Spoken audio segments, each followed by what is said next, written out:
मैं आपको आरंभिक वक्तव्य के लिए आमंत्रित करता हूँ professor doctor A.K. Gupta ji.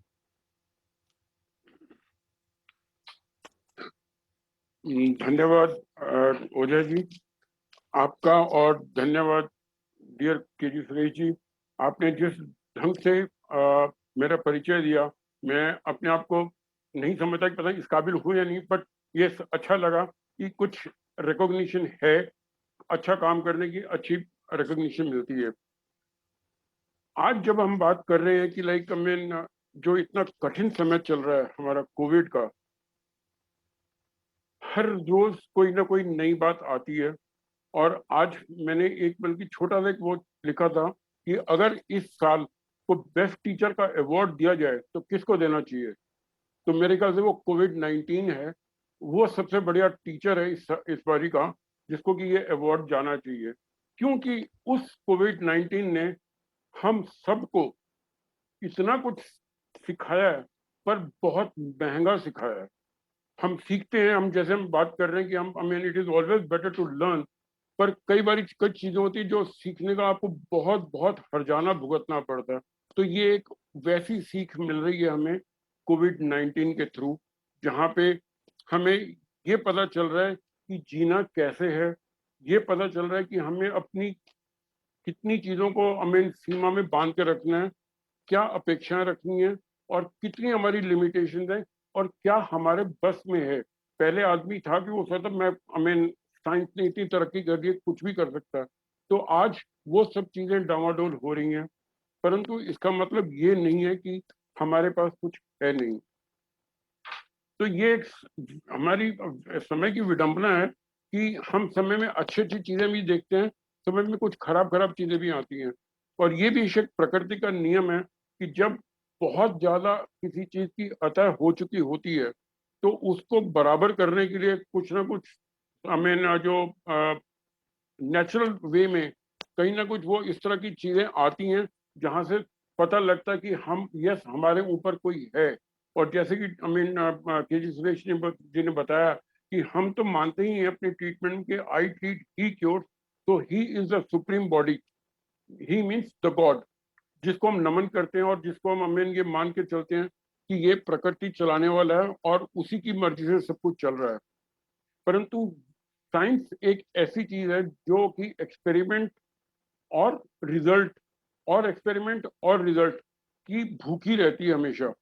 वहां पे ये भूख कभी खत्म नहीं होती, और अगर ये भूख खत्म हो जाए तो शायद आगे का जो आई मीन बढ़ावा है, बढ़ोतरी है, वो भी शायद कुछ खत्म हो जाएगी। तो इसलिए इस चीज को भी साइमल्टेनियसली चलना जरूरी है। और इस समय में, कोविड के समय में, शुरुआत में जब ये माना गया था या कहा गया था कि इसका इलाज केवल और केवल एलोपैथी में है, तो ये तो एक बहुत बड़ी भ्रांति थी। और मैंने, और उस समय में भी हमारे अपने हेल्थ मिनिस्टर साहब से भी कहा था, और अपने आयुष मिनिस्टर में भी कहा था कि ये एक ऐसी वायरल डिजीज है जिसके अंदर होम्योपैथी का बहुत अच्छा रोल हो सकता है अगर उसको इजाजत दी जाए तो। परंतु मैं नहीं जानता कि वास्तविकता क्या है, क्या उनके ऊपर प्रेशर है, डब्ल्यूएचओ का प्रेशर है, या फार्मा इंडस्ट्री का प्रेशर है, या उनकी अपने आप में सुपीरियोरिटी कॉम्प्लेक्स है मॉडर्न मेडिसिन का, कि किसी और सिस्टम को उन्होंने आगे नहीं आने देना, या समझते हैं कि कुछ हो पाएगा। क्योंकि जो चाइना से आया था तो एक महामारी बन के आया था और काफी भयावह रूप लेके आया था। तो ऐसे समय में उनको लगा, हो सकता है लगा हो कि शायद ये जो आई मीन होम्योपैथिक चिकित्सा पद्धति शायद उसको कुछ कर नहीं पाएगी। परंतु आज के बदलते हुए परिप्रेक्ष्य में अभी रिसेंटली गवर्नमेंट ने उसको बिल्कुल अलाउ कर दिया है कि आई मीन कोविड पेशेंट को देखने के लिए। बल्कि जो लेटेस्ट उसकी जो कॉम्प्लिकेशंस आ रही हैं, जिसके म्यूकोरमाइकोसिस है, जिसमें हम जिसको आज ब्लैक फंगस के नाम से जाना जा रहा है, उसके लिए भी होम्योपैथिक को इजाजत मिल गई है कि उनके मरीजों को इलाज कर सकते हैं। तो ये तो एक बहुत अच्छी बात है, जिसके लिए मैं हमें सरकार का और खासतौर पर धन्यवाद भी कहना चाहूंगा। हालांकि ये भी कहना चाहूंगा, बहुत देर करती यहाँ पे आते आते, अगर ये चीज पहले शुरू करी होती तो शायद जो हमें भयावह मंजर हमने इस बीच में देखा है, शायद उसमें काफी हद तक कमी होती। बहुत कम लोग उस लेवल पे पहुंचते जहां तक भी लोगों को जाना पड़ा, हॉस्पिटल जाना पड़ा, वेंटिलेटर पे जाना पड़ा, ऑक्सीजन पे जाना पड़ा, और उसके बावजूद भी हम उनको बचा नहीं पाए। उसका कारण ये था कि उनका अपने आप जो ट्रीटमेंट चलना, एंटीवायरल चला रहे हैं, एंटीबायोटिक चला रहे हैं, खुद वो सब उनकी उनकी अपनी प्रॉब्लम है। हमारा इशू वो नहीं है। हमने तब भी कहा था कि अगर आप एक जो प्रोटोकॉल डब्ल्यूएचओ द्वारा दिया गया है, उस समय में भी अगर आप होम्योपैथी को बीच में एज एन इंटीग्रेटेड शुरू करते हैं, एज एन एडजुवेंट शुरू करते हैं, as a I mean complementary medicine शुरू करते हैं, तो बहुत अच्छा प्रभाव हो सकता था। आयुष मिनिस्ट्री ने एक आई मीन डायरेक्टिव निकाला था, एडवाइजरी निकाली थी, जिसमें आर्सेनिक एल्बम 30 एक होम्योपैथिक दवा जिसको हम एज अ प्रोफाइलेक्टिक मानी गई थी और दी भी गई, और बहुत आई मीन संख्या में लोगों को दी, और बहुत लोगों को उसका असर भी रहा है। जिन लोगों ने ये देखा है, इनको प्रमाणित है कि उन लोगों को या तो कोविड नहीं हुआ, और अगर हुआ है तो उनको उस लेवल की कॉम्प्लिकेशन या उस लेवल की सीवियरिटी वाला कोविड नहीं हुआ। तो ये तो एक होम्योपैथी की अपने आप में जो प्रोफाइलेक्टिक वाली बात थी उसके लिए है। जहां पे बात आ रही थी कि एक आई मीन होम्योपैथी का ट्रीटमेंट एलोपैथिक के साथ साथ दिया जाए, क्योंकि एलोपैथी का जो ट्रीटमेंट चल रहा है उनका एक प्रोटोकॉल है, सेट प्रोटोकॉल है, वो हर पेशेंट को वही दिया जाएगा। चाहे वो आई मीन एक एंटीवायरल के तौर पे देखा जाए, एंटीबैक्टीरियल के तौर पे देखा जाए, या आई मीन किसी और पे स्टीरॉयड के तौर पे देखा जाए। जबकि होम्योपैथी एक ऐसी चिकित्सा पद्धति है जहां पे हम कहते हैं to treat the man who is diseased, not treat the disease in a man. मतलब आदमी को देखा जाए, हमारा ये मानना है, होम्योपैथी का ये मानना है कि होम्योपैथी का ये मानना है खास तौर पे कि लिवर मरीज की वजह से, ना कि लिवर की वजह से मरीज है। तो इसलिए जो इम्पोर्टेंट है, that is the man, to treat the man in the disease. ये एक बेसिक डिफरेंस ऑफ कॉन्सेप्ट है होम्योपैथी और मॉडर्न मेडिसिन का। जहां पे हम इंडिविजुअलाइजेशन पे बात करते हैं कि एक मरीज को बेसिक लक्षण जो उसके मेन बीमारी के हैं वो करीब करीब सबके सेम हैं, परंतु उसके अलावा उस व्यक्ति का आचार विचार, उसके आई मीन लाइक्स डिसलाइक्स, उसकी हेट्रेडनेस, उसकी साइकोलॉजी, उसका बिहेवियर, उसकी आई मीन एलर्जीज, उसकी सेंसिटिविटी, वो दो तीन अलग अलग लोगों पे अलग अलग देखी जा सकती है। तो ऐसे समय में जो इलाज है वो भी उसी पर आधारित किया जाता है होम्योपैथी का, व्यक्ति विशेष के लिए, ना कि बीमारी विशेष के लिए। ये एक बेसिक डिफरेंस है। और ये डॉक्टर हैनीमैन ने जिसकी बात आज मॉडर्न मेडिसिन इम्यूनिटी की बात कर रहे हैं, तो जब 1790 में जब ये होम्योपैथी शुरू हुई थी, तब डॉक्टर हैनीमैन जो कि आई मीन होम्योपैथी के जन्मदाता हैं, उन्होंने कहा था कि वाइटल एनर्जी को बारे में बताया था। Vital energy is nothing but the immunity level of your body.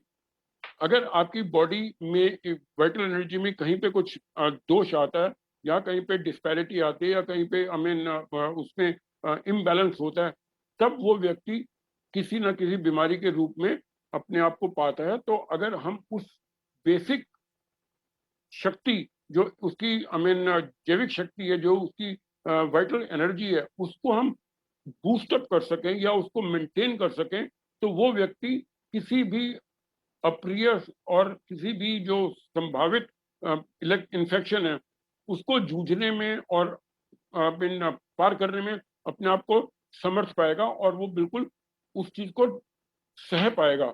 अगर उस व्यक्ति की वाइटैलिटी अगर कम है, he will become much more prone to any and every infection. यही बात आज हम कह रहे हैं कि रोग प्रतिरोधक क्षमता बढ़ानी है। यही बात आज हम उसके लिए मान रहे हैं कि इम्यूनिटी लेवल अगर आपका अच्छा होगा तो आप उस चीज से बचे रहेंगे।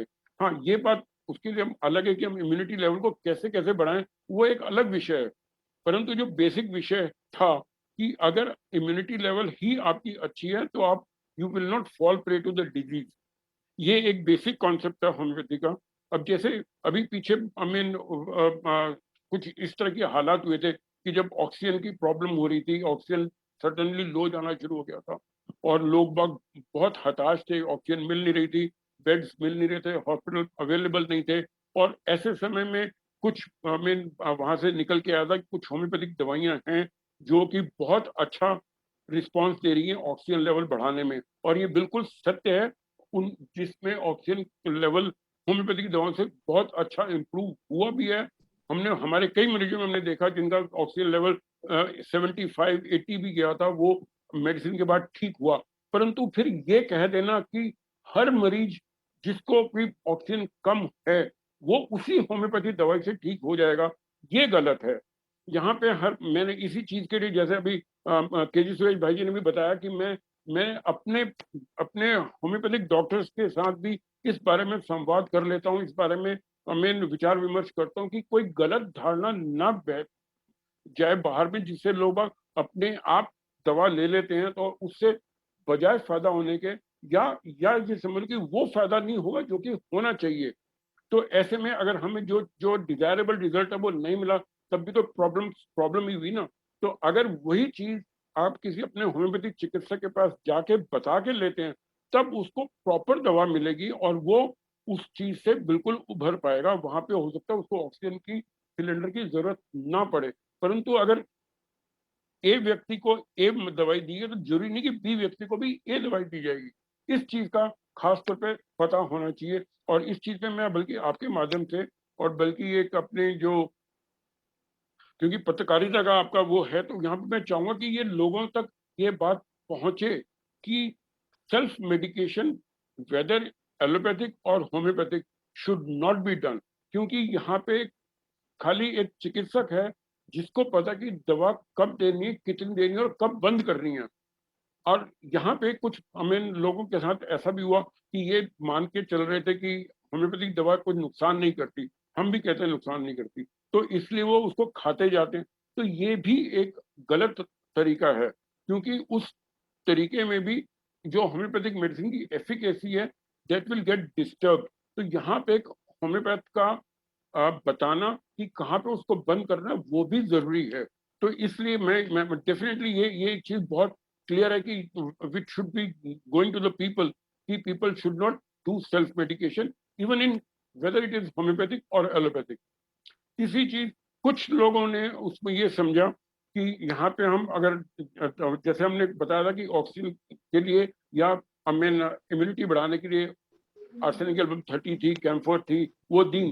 तो हमने जो डोज बताई कि दिन में एक बार ही लेनी या 3 दिन तक लगातार लेनी है, तो ये हमारे कुछ हमारी मानसिकता अपने हिंदुस्तानी भाई बहनों की है कि और बढ़ा लेंगे, ज्यादा लेंगे तो और बढ़ जाएगी। मतलब जैसे 3 गोलियों की जगह ले लेंगे, अगर आप हमें 6 गोलियां ले लें और अगर हमें ज्यादा गोली ले लें तो शायद ज्यादा ताकत आ जाएगी, और बजाय 2 बार ही लेने के हम 4 बार ही ले लेंगे। तो ये भी एक बहुत बड़ी गलत फहमी है। होम्योपैथी के अंदर खास तौर पे लोगों को ये जानना बहुत ज्यादा जरूरी है कि it is dependent, it is the qualitative medicine not the quantitative. जैसे कि कुछ लोगों की अब क्योंकि उनको आदत पड़ी हुई है कि एलोपैथी की दवाई 250 मिलीग्राम 250 मिलीग्राम की अगर आपने 2 ली, तो क्योंकि आपको 500 मिलीग्राम टोटल लेनी है, तो आपने 500 250 की पहले ली, 250 की बाद में, तो आपकी 500 मिलीग्राम होगी। तो आपने सुबह और शाम की बजाय एक बारी में ले ली, 2 बारी की उसकी बोली। तो यहाँ पे अगर आप होम्योपैथी की दवाई जब हमने 4 गोलियां बोली हैं या 6 गोलियां बोली, और अगर आप उसकी की पूरी शीशी भी एक बारी में ले लेंगे, तो वो डबल ट्रिपल चौगुना नहीं होगा उसका असर। वो उसका असर बराबर एक डोज के बराबर बराबर ही रहेगा, चाहे वो 4 गोलियों के बराबर है या चाहे वो 6 गोलियों के बराबर है।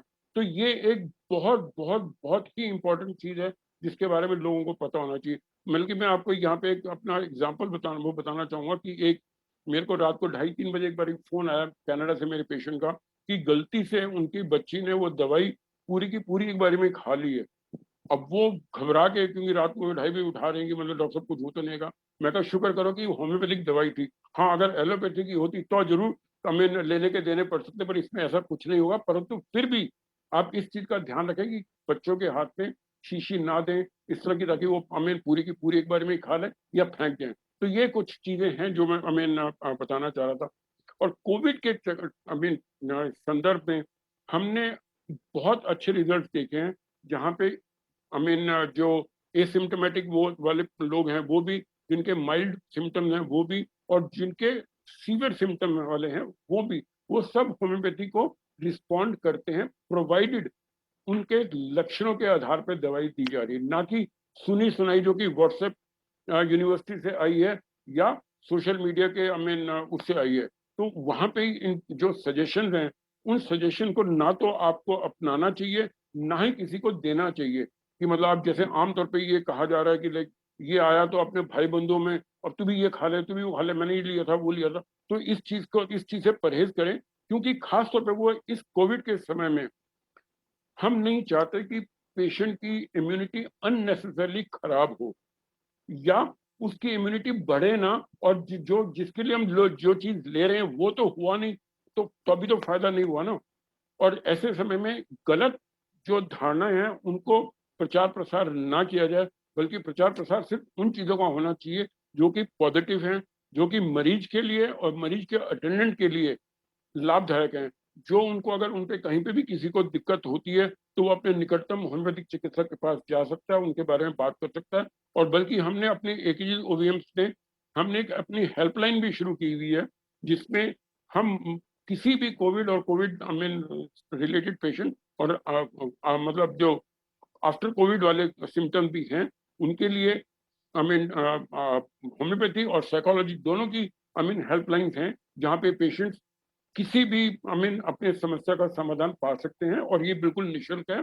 इसमें हमें 5:30 से 8:30 बजे तक हम देते हैं डेली, एक्सेप्ट फॉर संडे। तो उसमें हमारे जो है ये संपर्क कर सकते हैं। बल्कि आपकी यूनिवर्सिटी के लोग किसी को जो चाहे वो स्टाफ हैं, चाहे टीचर हैं, चाहे स्टूडेंट्स हैं, या कोई और भी कर्मचारी हैं, अगर उनको किसी भी तरीके की कोई प्रॉब्लम लगती है तो we will be more than happy to help them, and they can take any time our services. मैं ये चीज सुरेश भाई साहब से कहना चाहूंगा कि वो हमारे बिहाफ पे आप लोगों को ये डॉक्टर साहब, हमने ये ऑलरेडी आपका, जैसे ही हमने वेबसाइट में देखा, सोशल मीडिया में देखा, तो हमने उसे ऑलरेडी अपने सोशल मीडिया प्लेटफॉर्म में शेयर कर दिया है। Very nice, thank you. ये because we want to reach to the people to the maximum, as we always say that homeopathy ensures health safely. तो हम सेफ्टी का पूरा ध्यान रखते हुए, और आज की डेट में क्योंकि जो जितनी मौतें हो रही हैं वो बीमारी से कम डर से ज्यादा हो रही हैं, तो एक ये जो भयभीत वाली स्थिति है उसको भी कंट्रोल करना और ठीक करना बहुत ज्यादा जरूरी है। मैं I think I would like to say this much, and I again say thank you very much, Suresh ji and Oja ji. Again, इसके बाद we'll take up question answer. We'll reassure about it.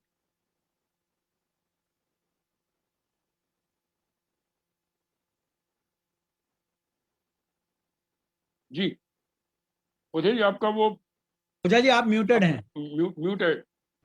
Okay, thank you sir. बहुत बहुत धन्यवाद sir, आपने बहुत ही विस्तार से ये समझाया कि होम्योपैथी का इलाज का जो मर्म है वो क्या है, उसकी बुनियादी बातें क्या हैं। और ये बहुत ही महत्वपूर्ण बात है कि इसमें हर मरीज को एक अलग पेशेंट होता है, उसको जनरल मानकर चिकित्सा उसकी नहीं की जा सकती है। तो इस उपचार पद्धति को समझना जरूरी है। और आपने ये भी बहुत ही महत्वपूर्ण बताया, जो कि आमतौर पर हम सभी करते हैं, कि सेल्फ मेडिकेशन ना करें।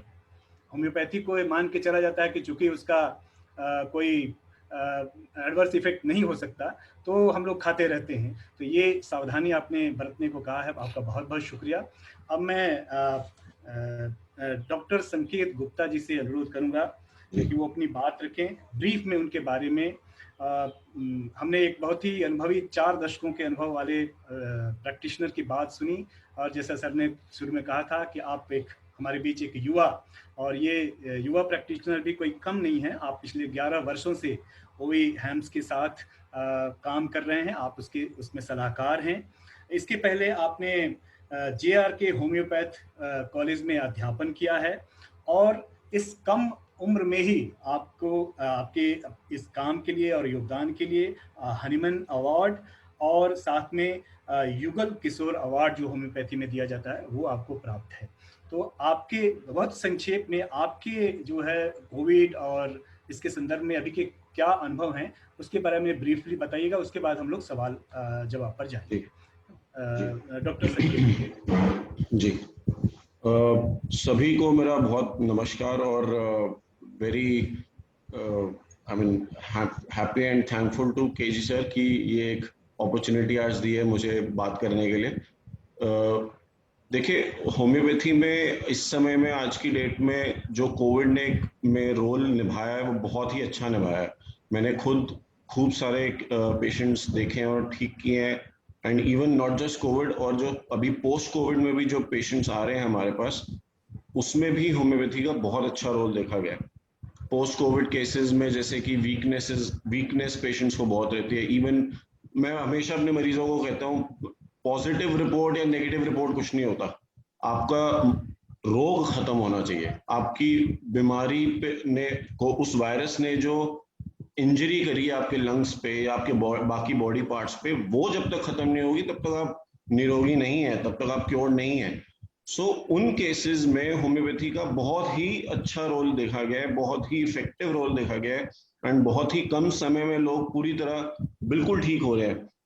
कई पेशेंट्स हॉस्पिटल में काफी समय लगा के आते हैं, फिर भी पूरी तरह ठीक नहीं हो पाते, ऑक्सीजन लेवल्स फिर भी डाउन रहते हैं, and they are oxygen dependent, and severe weakness, lungs में इन्फेक्शन फिर भी बना हुआ है, न्यूमोनाइटिस है, सब कुछ है, और इवन शुगर लेवल्स क्योंकि स्टेरॉइड पे बेस्ड होते हैं, शुगर लेवल्स बहुत हाई चले जाते हैं, मल्टी ऑर्गन इन्वॉल्वमेंट हो जाता है। तो even in such difficult times and difficult cases homeopathy का बहुत अच्छा रोल देखा गया है। इतना अच्छा रोल देखा गया है कि दवाइयाँ जो वो जिन पे डिपेंडेंट हो चुके थे वो बिल्कुल छूट जाती हैं, वो जल्द से जल्द अपनी वीकनेस से रिकवर कर जाते हैं, ऑक्सीजन लेवल्स डेफिनेटली बिल्कुल नॉर्मल आ जाते हैं कम से कम समय में, एंड पेशेंट वापस से अपनी, हम ऑब्वियसली उनको बोलते हैं आपको एक्सरसाइज, प्राणायाम और वो सब करना है, एंड उन्हीं मेडिसिन के साथ साथ रहते हुए साथ साथ होम्योपैथिक चिकित्सा ले, एंड बहुत अच्छे से पूरी तरह ट्रीटमेंट हो जाता है, एंड पेशेंट्स बिल्कुल they come out of all the problems. And not just covid times, इतिहास गवाह है, जब दुनिया पे कोई बीमारी का बहुत कहर बहा है, होम्योपैथी ने बहुत बहुत मदद की है, बहुत मदद की है। जापानीज एंसेफेलाइटिस में जब यूपी में बहुत ज्यादा केसेस आए थे, तब भी होम्योपैथी का बहुत बड़ा रोल था। स्पेनिश फ्लू 1918 में एक एपिडेमिक था जिसके बारे में हम सब जानते हैं। तब एक स्टडी थी कि द मोर्टेलिटी रेट जो होम्योपैथी की वजह से थी और जो मॉडर्न मेडिसिन की वजह से थी, उसमें जमीन आसमान का फर्क था। Only 1.2% mortality rate was there with patients who were treated with homeopathy during the Spanish flu. And similarly, अभी के समय में जिन पेशेंट्स ने सिर्फ और सिर्फ होम्योपैथी लिया है, भगवान की दया से उनका मोर्टेलिटी रेट बहुत ही न्यूनतम है, बहुत न्यूनतम है। जैसे डॉक्टर ए के गुप्ता ने बताया कि एज एन एडजुवेंट भी हम काम कर रहे हैं homoeopathy in even in hospitalise cases. Doctors आज की डेट में खुद ओपन माइंडेड हो चुके हैं, वो खुद बोलते हैं कि जी हाँ, साथ में होम्योपैथी भी ले सकते हैं अपने पेशेंट्स को। Even in ICU we have treated patients even in ICU with homoeopathy in this COVID times. तो अगर एक्चुअली अगर जो नाम बना है या जो एक फेथ लोगों का बनना शुरू हुआ है, वो मैनीफोल्ड हो गया है, वो काफी हद तक और बढ़ गया है इस समय में। और इसका बहुत बड़ा एक रीजन ये है कि homeopathy is a very harmless science and it is a very principle based science. It acts directly on the nervous system. जो सेंट्रल नर्वस सिस्टम होता है, हमारे मेडिसिन डायरेक्टली उसी पर एक्ट करती हैं। जो वाइटल एनर्जी की बात करी डॉक्टर ए के गुप्ता ने, उसके लिए हमें रिपीटेड स्टिमुलेशंस देना होता है। तो जब रिपीटेड स्टिमुलेशंस देंगे तो वाइटल एनर्जी अपने आप काम करती है, सेंट्रल नर्वस सिस्टम एक्टिवेट होता है, न्यूरोट्रांसमीटर्स एक्टिवेट होते हैं, बॉडी अपने आप काम करती है, डिजीज को थ्रो आउट करती है। That is the whole mechanism, कैसे एक होम्योपैथिक मेडिसिन एक्ट करती है, चाहे वो कोई भी बीमारी हो, बीमारी का नाम कुछ भी हो, चाहे वो कैंसर हो, चाहे वो सिंपल छींक हो या सर्दी जुकाम हो, काम करने का तरीका एक ही है। और वो डिपेंड सिर्फ इस बात पे करेगा कि उस इंसान का लक्षण कैसे हैं, उस इंसान की कॉन्स्टिट्यूशन कैसा है, उसकी बीमारी कितनी जटिल है, कितनी साधारण है। जटिल से जटिल रोग हो, आई मीन सिंपल रोग हो, आसान बीमारी हो, हर चीज का ट्रीटमेंट है। एंड इस पोस्ट कोविड केसेस में तो बहुत ही अच्छा ट्रीटमेंट है। जैसे डॉक्टर गुप्ता ने बताया कि हमारी हेल्पलाइन भी है, तो उसमें we are getting patients every day, different patients की इतनी वीकनेस आ गई है कि सब जोड़ों में दर्द है, दवाइयां इतनी खाई हैं, स्टेरॉइड्स इतने खाए हैं कि शुगर लेवल्स इतना हाई चला गया है कि वो कंट्रोल नहीं हो रहा है। अब वो इंसुलिन पे डिपेंडेंट हो गए। जो पेशेंट्स प्री डायबिटिक थे या माइल्ड डायबिटिक थे, वो अब इंसुलिन डिपेंडेंट हो गए, जस्ट बिकॉज कि उनको इतना स्टेरॉइडल ट्रीटमेंट लेना पड़ा ना चाहते हुए भी। पर उसको काफी हद तक हम होम्योपैथिक मेडिसिन से वापस नॉर्मलाइज कर पाते हैं, कंट्रोल कर पाते हैं। लंग इन्फेक्शंस को हम पूरा कंट्रोल कर पा रहे हैं और बहुत ही अच्छे तरीके से कंट्रोल कर पा रहे हैं। और मैं इस माध्यम से यही कहना चाहूंगा सभी को कि बिना सोचे या बिना एक्सपीरियंस किए किसी निष्कर्ष पे कभी ना पहुंचे। अगर आप होम्योपैथी के बारे में कुछ भी समझते हैं, भ्रांति रखते हैं या कुछ भी, तो उससे आप पहले अपने डॉक्टर से जरूर बात करें। खुद दवा ना ले, जैसे डॉक्टर गुप्ता ने बताया, परामर्श करें, ट्रीटमेंट ले, तभी अपना एक किसी कंक्लूजन पे पहुंचे। एंड क्योंकि it is a very different science, it is not कि केमिकल दिया, एक केमिकल बोला और दे दिया और हो गया जी, बिल्कुल ऐसा नहीं है। अगर दवा सही होगी, it can work even faster than a paracetamol. अगर दवा सही होगी, उस लक्षण पे आधार पर होगी, 6 सेकंड के अंदर अंदर भी इंसान का रोग या बुखार टूट सकता है अगर दवा सही होगी। दवा ठीक नहीं होगी, आप अपने आप से ले रहे हैं, हर बार बेलाडोना काम नहीं करेगी। जैसे बहुत आम लोग बेलाडोना ले लेते हैं बुखार के समय में, हर बार नहीं काम करेगी। तो वो इंडिकेटेड होनी चाहिए, वो डॉक्टर ही बता पाएगा, ठीक है ना।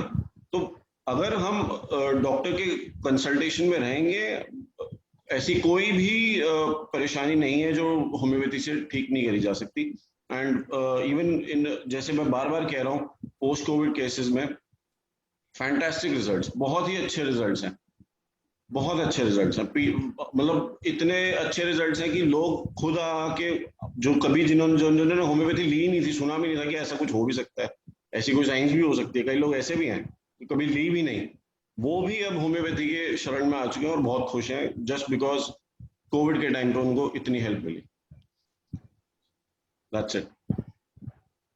ओके, बहुत शुक्रिया संकेत जी।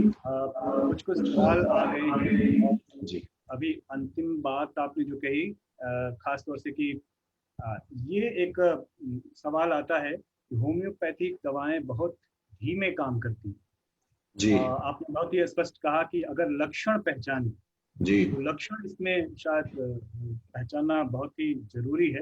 तो थोड़ा सा इसको और एम्प्लीफाई करें, ताकि जो ये धारणा, कई सवाल ऐसे आए हैं, फेसबुक पर भी हैं और व्हाट्सएप पर भी मुझे लोग व्यक्तिगत रूप से भेज रहे हैं कि होम्योपैथिक दवाएं तो धीमा असर करती हैं और उनको कैसे बड़ी बीमारियों में कैसे उसका इस्तेमाल हो सकता है। देखिए दो तरह की बीमारियां होती है, acute and chronic. Acute means short acting और जो क्रिटिकल है, जैसे कि ये कोविड-19, it is a critical acute condition. और एक होता है क्रॉनिक, जो बहुत समय से है किसी इंसान को, जैसे कि जोड़ों का दर्द है या एस्थमा की बीमारी बहुत समय से है। जो एक्यूट मेडिसिन होती है, एक्यूट डिजीज होता है, उसका ट्रीटमेंट भी एक्यूट ही होता है, उसमें असर एकदम ही आएगा अगर लक्षण सही है। लक्षण सही से मतलब अगर उस डॉक्टर ने पहचान लिया, या ऑब्वियसली आप किसी होम्योपैथिक डॉक्टर के पास जाएंगे तो वो पहचान लेगा कि इसको किस दवा की जरूरत है, और वो दवा उतनी ही तीव्रता से काम करेगी जितनी जरूरत है। जैसे कि एकदम ऑक्सीजन डाउन जा रहा है, तो मेडिसिन है जो एकदम ऑक्सीजन को ऊपर ला सकती है, उस लेवल तक मेंटेन कर सकती है कि पेशेंट को ऑक्सीजन उपलब्ध हो सके अगर जरूरत हो। कई केसेस हैं ऐसे जो ऑक्सीजन एकदम 60 तक पहुंच गई, अगर धीमे काम करेगी तो कैसे देंगे, कैसे रिएक्ट करेगी? धीमे नहीं काम कर सकती ना ऐसे केस में। With in few minutes oxygen goes up, patient थोड़ा स्टेबलाइज किया जा सकता है एंड उसको हॉस्पिटल तक, क्योंकि इस समय में जैसे डॉक्टर गुप्ता बड़े अच्छे तरीके से बता रहे थे कि इस समय में कहीं ऑक्सीजन उपलब्ध नहीं था, हॉस्पिटल बेड्स उपलब्ध नहीं थे लोगों को। तो ऐसे टाइम पे होम्योपैथी ने बहुत अच्छा ये चीज दिखाया कि कितनी जल्दी से, तीव्रता से within few minutes oxygen raise किया जा सकता है। आप बार बार वो दवा देते रहे, ऑक्सीजन स्टेबल रहेगा, एंड जैसे ही आपको ऑक्सीजन अवेलेबल हो जाता है या बेड अवेलेबल हो जाता है, आप पेशेंट को शिफ्ट कर सकते हैं या जरूरतमंद उनके उपचार दे सकते हैं। ऐसे ही क्रॉनिक केसेस में क्या होता है, जैसे कि बहुत समय से किसी को एस्थमा है फॉर एग्जांपल। अब एस्थमा एक एलर्जिक ओरिजिन का बीमारी है। एलर्जिक ओरिजिन की बीमारी कभी भी एकदम से ठीक नहीं हो सकती, हमें ठीक करना है, हमें क्योर करना है। अब वो पेशेंट सदियों से इनहेलर्स ले रहा है या ब्रोंकोडायलेटर्स ले रहा है, वो उसकी उसकी जो बॉडी की इम्यूनिटी है वो इतनी लो जा चुकी है कि वो एकदम से रिएक्ट नहीं करेगी। उसको उस समय पे लाने के लिए it will take some time, it can take some time. बीमारी टू बीमारी डिपेंड करता है, पेशेंट की रिएक्टिविटी पे डिपेंड करता है। हाँ, अगर अगेन सिमिलरली किसी एस्थमा के पेशेंट को एकदम स्टेटस एस्थमेटिकस जिसको हम कहते हैं, एकदम सांस फूल रहा है, बिल्कुल सांस नहीं आ रहा, तो हम कोई इमीडिएट वाली इमरजेंसी वाली दवा देंगे तो उसको आराम आएगा, इमीडिएटली भी आएगा। यहाँ पे ना उदय जी, मैं सिर्फ एक बात में ऐड करना चाहूंगा। डॉक्टर संकेत जो बताया बिल्कुल ठीक है। जो लोगों का मानना है कि ना होम्योपैथी दवा स्लो असर करती है, वो एक्चुअली ऐसा है कि लोग बाग होम्योपैथिक डॉक्टर के पास पहुंचते ही बहुत देर बाद है, लास्ट में जाते हैं, जब सब कुछ वो अपना ट्रीटमेंट करा चुके होते हैं, तब सोचते हैं चलो अब इससे आराम नहीं मिला तो होम्योपैथी ट्राई करते हैं, कम से कम अगर फायदा नहीं करेगी तो नुकसान नहीं करेगी। जो ये सोच के आते हैं उनको लगता है टाइम। जिसकी एक्यूट प्रॉब्लम है, एक्यूट कंडीशन में कोई आता है पेशेंट, उसकी acuteness within no time homoeopathy द्वारा ठीक हो जाती है। और दूसरी चीज क्या होता है, जब क्रॉनिक केस में बहुत सारी दवाइयां लेने के बाद डिजीज ओरिजिनल शेप में नहीं रहती, तो ऐसे समय में होम्योपैथिक दवा का समय लेना फिर भी लाजमी है। और फिर भी अगर समय लेके भी आप उसको पूरी तरह ठीक हो जाते हैं तो मेरे ख्याल say that also is an achievement. In fact cure possible homeopathy से ही है, अगर हम क्रॉनिक केसेस की बात करें, या क्योंकि मॉडर्न मेडिसिन। और क्वेश्चन ले लेते हैं जी जी जी। एक सवाल है इम्यूनिटी को लेकर जी। मुझे जहाँ तक ध्यान है, व्हाट्सएप पर खूब ये चला था, मैंने 2-3 स्टेजेस कोविड के दौरान आए हैं। एक है प्रिवेंशन का, एक जो है बीच का जब आप इन्फेक्ट हो गए तब उस समय का, और एक पोस्ट इन्फेक्शन का। तो उसमें था कि ये प्रिवेंटिव मेडिसिन के तौर पर आर्सेनिक एल्बम जैसी चीज की बहुत चर्चा है, खूब इसका प्रचार किया। तो खैर वो दवाई तो अलग है, उस पर बात। एक सवाल है, हमारी डॉक्टर शैली मिश्रा पूछ रही हैं, kindly prescribe medicine to boost immunity. सवाल ये, एक तो इम्यूनिटी है क्या, और क्या इम्यूनिटी को बूस्ट किया जा सकता है? हाँ, ये सवाल डॉक्टर शैली मिश्रा जी, जो मैं आपने बहुत अच्छा सवाल पूछा कि इम्यूनिटी को बूस्ट कैसे किया जाए। पहली बात तो जैसे हमने डिस्कस करा कि इम्यूनिटी है ही हर आदमी में अपना उसका लेवल होता है, जिसमें उसकी ऑप्टिमम लेवल तक होती है। उसके बाद अगर उसमें प्रॉब्लम बढ़नी शुरू हो तो वो डिजीज के प्रति प्रोन हो जाता है। तो ऐसे टाइम में जब हम बात करते हैं जनरल इम्यूनिटी की, तो उसमें खान पान रहन सहन सब कुछ आता है। पर जब हम बात करते हैं अगर पेशेंट की होम्योपैथिक पॉइंट ऑफ व्यू से, तो जो उसकी कॉन्स्टिट्यूशनल ट्रीटमेंट दिया जाता है, जिस पेशेंट के उसमें उसका mental, physical, social, emotional aspect सारे कवर करते हैं और उसके लिए पर्टिकुलर दवाई निकाली जाती है, तो that would be the specific medicine for that particular individual. वो उसकी पूरी अपनी इम्यूनिटी को बूस्टअप करेगी। पर जब हम जैसे बात ये अभी पेंडेमिक की है, तो ऐसे में हर व्यक्ति को देखा नहीं जा सकता, तो ऐसे समय में वो चीजें डिस्कस करी जाती हैं जिसको हम जीनस एपिडेमिकस कहते हैं, जो कि मोस्टली लोगों के जो लक्षण हो रहे हैं उन चीजों को कवर कर सके। तो उन चीजों को अगर वो दी जाए तो दैट बिकम द प्रोफाइलेक्टिक, तो वो उनकी इम्यूनिटी बूस्टअप करती है। और जैसे कि अभी आजकल आप वैक्सीनेशन का बात करते हैं, तो वैक्सीनेशन में भी कुछ और नहीं है, वो यही है कि वो जो उनकी एंटीबॉडीज इंक्रीज करती है। और जो अगर आप होम्योपैथी का प्रिंसिपल समझें कि होम्योपैथी का मतलब है homeo mean same and pathos mean suffering.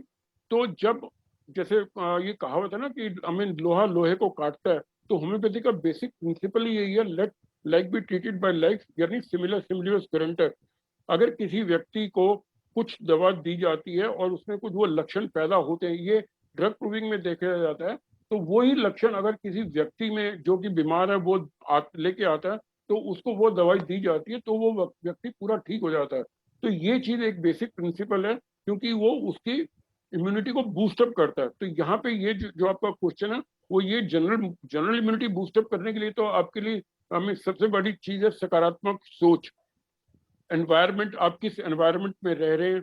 अगर आप सारा दिन न्यूज में डिप्रेसिव न्यूज देख रहे हैं, सारा दिन डेथ और वो देख रहे हैं, तो इससे आपकी इम्यूनिटी लो होती है। आप सारा दिन चर्चा गलत बात की करते हैं, इससे भी इम्यूनिटी लो होती है। आप जितने अच्छे एनवायरनमेंट में रहेंगे, जितनी पॉजिटिविटी अपने साथ रखेंगे, मेडिटेशन करेंगे, खान पान में वो चीजें ले जो आपकी इजी टू डाइजेस्ट हो, जिसमें सिंथेटिक्स, जिसमें प्रिजर्वेटिव्स ना हो, जितना नेचुरल फूड लें, जितना फ्रूट्स लें, वो ज्यादा बेटर है। अगर आपकी जैसे अभी क्या हुआ इन मतलब मैं यहाँ पे आपके उसमें कहना चाहूंगा कि जैसे अभी वही व्हाट्सएप इंडस्ट्री और फेसबुक और जिसके वो चल रहे थे कि आप ये खाओ उससे इम्यूनिटी बढ़ती है, वो खाओ उससे इम्यूनिटी बढ़ती है, तो लोगों ने उसका इतना ज्यादा सेवन करना शुरू कर दिया जिससे उनको उसके दुष्प्रणाम भी सामने दिखने को आए।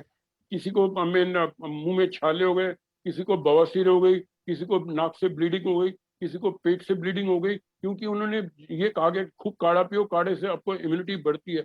यही चीज मैं पहले बता रहा था कि हम ये सब चीजें अच्छी हैं तो it should be used, not misused and abused. पर हो क्या रहा है, जब आप व्हाट्सएप की बात सुनते हो या अपने अड़ोस पड़ोस से हर किसी की बात सुनी हुई और अपने ऊपर आजमाने की कोशिश करते हो, तो वो इंफॉर्मेशन का यूज नहीं हो रहा, वो मिसयूज और अब्यूज होता है। और जब मिसयूज और अब्यूज होता है तो उसका कहीं ना कहीं हर्जाना आपको भुगतना पड़ता है। ओके, तो मुझे जहाँ तक बात समझ में आई कि जो इम्यूनिटी बूस्टअप की जो भी दवाएं हैं जी वो शायद इस तरह से नहीं काम करे। उसके लिए आपका जो खान पान, रहन सहन और जो जरूरी व्यायाम है, ये सब चीजें अगर हैं ऑप्टिमम लेवल। उस हाँ पर जी दवा भी काम कर सकती जी है। जी सर। जी जी एक प्रोफेसर मोनिका वर्मा को सवाल पूछना चाहती हैं। जी मोनिका जी अपना माइक अनम्यूट करें और पूछें। उन्होंने पूछा है कि एमएनडी और ALS एएलएस। and allopathic हाँ homeopathic can help in the. Yes, Monica ji. हाँ Incidentally, you have asked a question where I am doing a lot of my clinical research, and I have got quite a good number of papers, international papers, where I have presented on this disease, and we are doing a lot of research, and I have seen more than 500 cases of this ALS MND. हाँ, ये बात सही है कि वहाँ पे उसमें allopathy में इसका इलाज नहीं है, परंतु होम्योपैथी में हमने अपने यहाँ पे देखा कि उनको हम भी नहीं कह रहे कि हम क्योर कर रहे हैं, पर हमने अपने आप इन मरीजों की, बिकॉज ALS और AMD एक बड़ी फास्ट प्रोग्रेसिंग डिजेनरेटिव डिजीज है, तो इस जो प्रोग्रेशन है और जो डिजेनरेशन है प्रोग्रेशन को, उसको होम्योपैथी द्वारा काफी हद तक स्लो किया गया। बहुत लोगों में खत्म भी हो गई, जो उसकी प्रोग्रेशन थी स्टेबल हो गई एंड रिवर्स भी हुआ, और जो उसके साथ साथ जो एडिशनल क्लिनिकल सिम्टम्स हैं उनमें उनको रिलीफ मिला, एंड पेशेंट की लाइफ एक्सपेक्टेंसी भी बढ़ती है और क्वालिटी ऑफ लाइफ भी बढ़ी है। यहाँ पे एक चीज मैं बहुत बहुत बहुत इंपॉर्टेंट बताना चाहता हूँ, क्योंकि आपने जैसे लिखा कि एलोपैथी में इसका इलाज नहीं है, ये चीज उनको बता दी जाती है मरीज को या मरीज के उनको, तो मरीज के दिमाग में इंप्रेशन बैठ जाता है कि इसका ये तो मरीज लाइलाज है। तो वो जो इंप्रेशन उसके दिमाग में बैठता है इतना नेगेटिव इम्पैक्ट डालता है कि वो ठीक होते, मैं अपने अपने क्लिनिक पे अपने बता रहा हूँ जहाँ पे पेशेंट की हर तरह से इम्प्रूवमेंट है, उसके अटेंडेंट भी कह रहे हैं कि पेशेंट इज इम्प्रूविंग, पहले से बहुत अच्छा है, वेट गेन भी हो गया, सब कुछ हो गया, परंतु क्योंकि इसके दिमाग में वो हवा बैठा हुआ था, क्योंकि स्पेशलिस्ट ने हॉस्पिटल में बोल दिया था कि इसका कोई इलाज नहीं है, तो वो उस चीज को मानने में हिचकिचाहट कर रहा था। तो ऐसे टाइम पे बल्कि ये अगर अगर आपका कोई जो पत्रकारिता से ये चीज लोगों में, खासतौर पे हमारे जो एलोपैथी के भाई बंधु हैं उन तक पहुंचे ही जा सके कि आप कृपया करके मरीज के भावनाओं के साथ खिलवाड़ ना करें। अगर आप उनको ये कह दें कि हमारे पास इसका इलाज नहीं है, ये ना कहें कि ये बिल्कुल लाइलाज है और इसकी तो इतनी लाइफ एक्सपेक्टेंसी इतनी है और इससे जो बेचारा हमें इतना डिमोरलाइज हो जाता है, तो वो उसमें उसकी मौत से पहले ही मौत होनी शुरू हो जाती है, वो फिर हर रोज मरना शुरू होता है। मैं यहाँ पे आपको एक केस बताना चाहता हूँ कि जो पेशेंट MND का पेशेंट, जिसको अमेन का नाम जीबी पंत हॉस्पिटल में उनको सिर्फ लाइफ एक्सपेक्टेंसी का टाइम दिया गया था 1.5 से या 2 साल। ये केस मेरी वेबसाइट पे भी है और अमेन which has been presented at number of places also. वो मरीज आज 12 साल से ऊपर हो गया हमारे साथ है, बिल्कुल अमेन भला चंगा है। और जब उस मरीज को वापस मैंने उन डॉक्टर साहब के पास भेजा तो उन्होंने वो देख के खुश तो बहुत हुए, पर उन्होंने ये भी कहा कि मैंने कोई एलोपैथी दवाई भी नहीं खाई, मैंने होम्योपैथी दवाई खाई थी। तो यहाँ पे उन डॉक्टर साहब का मेरे को कहते हुए बहुत अफसोस हो रहा है कि वो कहते हैं इसका तो कोई इलाज ही नहीं, होम्योपैथी में भी नहीं हो सकता। अब जो ये उनकी मानसिक धारणा है, इस धारणा को बदलना चाहिए। और जैसे हम बात पहले अपनी सुरेश जी से बात कर रहे थे कि ये टाइम है इंटीग्रेशन का, जहाँ पे हम हर सिस्टम की अपनी अपनी एफिकेसी है, हर सिस्टम की अपनी अपनी लिमिटेशन है। अगर हम उन सिस्टम को इस तरह के से अपनाएं for the welfare of the patient, तो definitely we can do lot better for the patient. अगर हम एलोपैथिक डॉक्टर्स, मैं मेरी उनसे कोई आई मीन पर्सनल वो नहीं है, परंतु एक राय जरूर है कि कृपया करके आप मरीज को मरीज के सामने इस तरह की बातें मत कहें कि आपके इलाज दुनिया भर में कहीं नहीं है और वो आपका कुछ समय बचाए या कुछ। आप उसको ये कह सकते हैं कि होम्योपैथी में नहीं, सॉरी एलोपैथी हमारी पद्धति में इसका इलाज नहीं, आप कहीं और ट्राई करके देख सकते हैं। कम से कम उस मरीज में थोड़ी सी उम्मीद तो बाकी रहेगी। अगर वो ये कह देते हैं तो जी। Sir, my additional question, during pandemic, what type of care this type of patient should take? For MND patients? Yes, sir, MND ALS, because many people are asking this thing, ki how they care for themselves in pandemic. See, I mean, basically the pandemic में जो precaution बाकी common man की हैं, वही precaution उनके लिए भी हैं। जहाँ तक सवाल MND के पेशेंट का, तो वो तो बेचारे इतने लाचार होते हैं कि they are dependent on others। तो उनको सिर्फ ये करना है कि like you need to maintain the distance, you need to maintain the hygiene, you need to I mean use the mask। और अगर उनकी vitality उस टाइम पे लो है, फॉर एग्जांपल अगर उनकी कोमॉर्बिडिटीज हैं जैसे कि डायबिटीज है, ब्लड प्रेशर है, एस्थमा है, या किडनी फेलियर है, या उनको कोई आई मीन ऑर्गन ट्रांसप्लांट हुआ या कैंसर है, तो उनको उस चीज का खास तौर पे ध्यान रखना चाहिए कि उन चीजों की वजह से उनको प्रॉब्लम ना हो, इम्यूनिटी लो ना हो। तो the medicine should be taken care of regularly. और ऐसे टाइम पे मॉरल उनका बूस्टअप रखना बहुत ज्यादा जरूरी है। और जो जो जो कोविड की प्रिकॉशन, जनरल प्रिकॉशन है कि आप उनको इन्फेक्शन ना हो, अगर किसी को आई मीन घर पे इन्फेक्शन है तो वो उसके नजदीक ना जाए, आइसोलेशन में रहे, तो ये एक खास तौर पे उनके लिए बहुत ज्यादा जरूरी रहेगा। Thank you very much sir. जी ओके डॉक्टर साहब, एक सवाल है कि होम्योपैथी जो वो ऐसा माना जाता है कि वो बच्चों पर ज़्यादा अच्छे से काम करती है, ये क्या इसका क्या राज है, इस तरह से कहें। और इससे जुड़ा हुआ ही एक सवाल है, उन्होंने पूछा था कि होम्योपैथ और एलोपैथ में आपने थोड़ा सा अंतर बताया था अपनी बात में, लेकिन फिर भी पूछ रही है कि प्रियंका श्रोनकर हैं, पूछ रही है कि एलोपैथिक और होम्योपैथी में क्या अंतर है और बच्चों को लंबे समय तक एलोपैथ देना ठीक रहेगा क्या। तो 2-3 सवाल इसमें मिल गए हैं। नंबर 1 की होम्योपैथी बच्चों के लिए बहुत अच्छा मानी जाती है, एलोपैथ बच्चों को लंबे समय तक देना चाहिए या नहीं चाहिए, ये एक सवाल है। और फिर दोनों पद्धतियों में थोड़ा क्या अंतर को थोड़ा स्पष्ट कर। पहली बात तो ये हमें जहाँ तक पहले माना जाता है कि होम्योपैथी सिर्फ बच्चों के लिए अच्छी है, क्योंकि I mean we give sweet pills to eat and sweet behaviour to admire. तो बल्कि जो बच्चों को तो मीठी गोलियां अच्छी लगती थी, हमें शुरू की प्रैक्टिस में देखते हैं कि बच्चे बहाना बना के दवाइयाँ खाने के चक्कर में बनाते कि हम मीठी दवाई मिल जाएगी। परंतु जैसे मैंने पहले भी कहा कि दवाई को दवाई के रूप में ही लिया जाना, चाहे वो होम्योपैथी की है। बच्चों में क्योंकि उनकी इम्यूनिटी कंपैरेटिव पहले अच्छी होती है, ससेप्टिबिलिटी अच्छी होती है, इतने इन्फेक्शन से प्रोन नहीं हुए होते, वातावरण का दूषित प्रभाव उनके ऊपर नहीं होता, तो उनके लिए होम्योपैथी दवाई बहुत अच्छा काम करती है। और अगर शुरुआत में बच्चों को होम्योपैथी दवाई दी जाए तो वो आने वाले समय में उनकी बीमार होने के लक्षण और चांसेस काफी हद तक कम हो जाएंगे।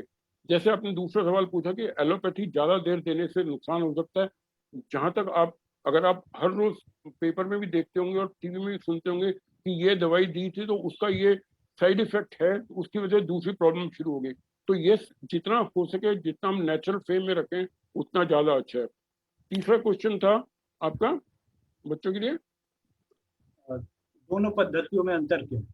हाँ दोनों पद्धति एलोपैथ ये और वो तो मैंने अंतर पहले बताया कि लाइक हमें होम्योपैथी का बेसिक प्रिंसिपल है कि सिमिलियस सिम्बलिबस करेंटर, और एलोपैथी का प्रिंसिपल है कि जो है आप उसको एंटी चलते जाओ। अगर आपको बुखार हो तो एंटीपायरेटिक, पेट में दर्द है तो एंटी स्पाज्मोडिक, और इसी तरह की हर चीज की एंटी दी जाती है, उस चीज को सप्रेस कर दिया जाता है।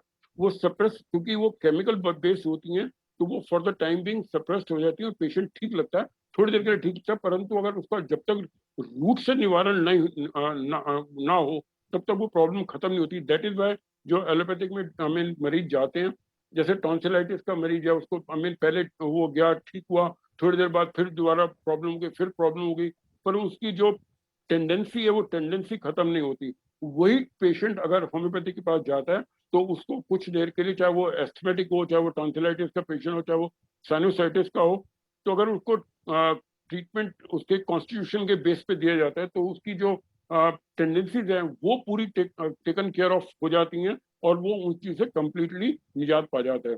यहाँ पे एक चीज मैं और बताना चाह रहा हूँ कि बात बच्चों की हो रही है और खासतौर पे कोविड के समय में। अभी तक तो ये देखा जा रहा है कि अभी जो सेकंड लहर थी तो यंगस्टर्स उसमें प्रभावित हो रहे हैं, और ये एक्सपेक्टेड है कि जो अगर खुदा ना खास्ता थर्ड लेयर आई तो बच्चों के लिए काफी खतरनाक सिद्ध हो सकती है। यहाँ पे मैं आपके माध्यम से एक रिक्वेस्ट भी करना चाहता हूँ कि जिन बच्चों के लिए अभी तक कोई वैक्सीन का प्रावधान नहीं है तो उन बच्चों को कम से कम होम्योपैथी द्वारा सुरक्षित किया जा सकता है, उनको होम्योपैथिक प्रोफाइलेक्टिक दवाइयां दे के। और अगर हम उन प्रोफाइलेक्टिक दवाइयां देते हैं तो वो बच्चे कल को, जो बच्चे जो कि कल का फ्यूचर ऑफ नेशन है, हम उनको बचा पाएंगे। कहीं ऐसा ना हो, क्योंकि जैसे अभी तक हुआ कि वैक्सीनेशन अनाउंस तो हो गई पर वैक्सीनेशन की डोजेज अवेलेबल नहीं है पूरी, और जिनको एक डोज लगी तो सेकंड डोज मिलेगी नहीं मिलेगी पता नहीं, और अगर आने वाले बच्चों के लिए जो वैक्सीन अभी जिसकी कोई ट्रायल भी नहीं है तो कुछ पता नहीं है, तो हम सब कुछ अंधकार में है। तो ऐसे समय में एक बहुत अच्छा चांस हो सकता है होम्योपैथी के लिए भी और सरकार के लिए भी और हमारे हमारे भविष्य के कंट्री के भविष्य वाले बच्चों के लिए भी, कि उनको होम्योपैथी द्वारा उनके आने वाले प्रॉब्लम से आज ही बचाया जा सकता है। अगर आप बात हम वैक्सीनेशन की करते हैं उसमें भी वही होता है कि वो जो एंटीबॉडीज प्रिपेयर करते हैं, और जो होम्योपैथी दवाई में देते हैं होम्योपैथी में भी हम उसकी रोग प्रतिरोधक क्षमता ही बढ़ा रहे हैं, तो उस चीज को वो बड़े अच्छे ढंग से संभाल पाएंगे, उसको झेल पाएंगे। ये बेसिकली उसका आइडिया है। जी जी शुक्रिया डॉक्टर साहब। एक प्रश्न है ये कोविड के संदर्भ में ही। जी आजकल एक तो दूसरी लहर की बात है, तीसरी लहर की भी बात चल रही है, और इस बीच में ये ब्लैक फंगस आ गया। क्या आप लोगों के यहाँ एक तो ब्लैक फंगस का कोई ट्रीटमेंट है ऐसा कि आपकी नज़र में आया है, और ये है क्या? दरअसल थोड़ा सा इस पर ये सवाल है, मीता जी पूछ रही हैं। Black fungus is new threat after Covid, how homeopathy can help? Doctor साहब ब्लैक फंगस यूजुअली उन केसेस में ज़्यादा हो रहा है जो बहुत समय से हॉस्पिटलाइज थे, या बहुत समय से आईसीयू में थे, या बहुत समय से जिनका ऑक्सीजन डिपेंडेंसी बहुत ज़्यादा था, या फिर किसी वजह से इम्यूनिटी लेवल्स बहुत डाउन थे। और ब्लैक फंगस अभी की बीमारी नहीं है, ब्लैक फंगस बहुत समय से है। अभी केसेस ज़्यादा इसलिए हो रहे हैं क्योंकि अचानक से हमारे पास इतने सारे पेशेंट्स हैं जिनकी इम्यूनिटी सडनली कलेक्टिवली बहुत डाउन चली गई है। वो कलेक्टिवली डाउन इसलिए गई है क्योंकि उनकी, जैसे डॉक्टर गुलेरिया एम्स के जो चीफ हैं, डीजी हैं, वो भी आके टीवी पे सबको बता चुके हैं कि persistent use of steroids for a longer period of time can lead to black fungus. होता क्या है कि ज्यादातर ये हमारे साइनल फेशियल और साइनसेस के जो एरिया है, जो हमारा पैरानेजल साइनसेस का एरिया है, उसको इम्पैक्ट करता है, उसको हैम्पर करता है। एंड जो इवन जो ऑक्सीजन का जो पानी है, क्योंकि वो पूरी तरह आजकल इंडस्ट्रियल ऑक्सीजन यूज हो रही है, पूरी तरह क्लीन नहीं हो पाता, तो उसमें ब्लैक स्पोर्स, उसमें फंगल स्पोर्स हो जाते हैं, जिसमें ये फंगल ग्रोथ होती है।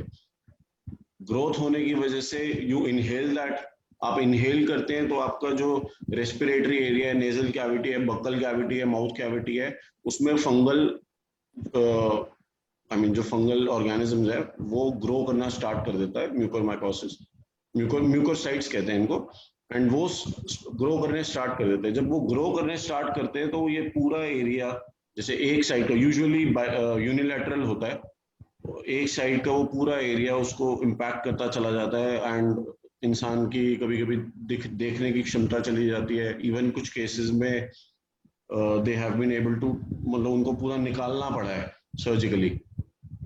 होम्योपैथी में हमारे पास जी केसेस आए हैं, बिल्कुल आए हैं। एंड इवन अभी आयुष ने पीछे गाइडलाइंस भी निकाली हैं कि होम्योपैथिक डॉक्टर्स के लिए, कि ब्लैक फंगस के लिए कैसे, किस किस लेवल पे कैसे कैसे ट्रीटमेंट किया जाए। अगेन मैं ये कहूँगा कि वो जो दवाइयाँ हैं वो हर कोई ऐसे ना ले, अपने डॉक्टर से बात करके ले। ब्लैक फंगस का बिल्कुल ट्रीटमेंट है, बहुत अच्छा ट्रीटमेंट है होम्योपैथी में।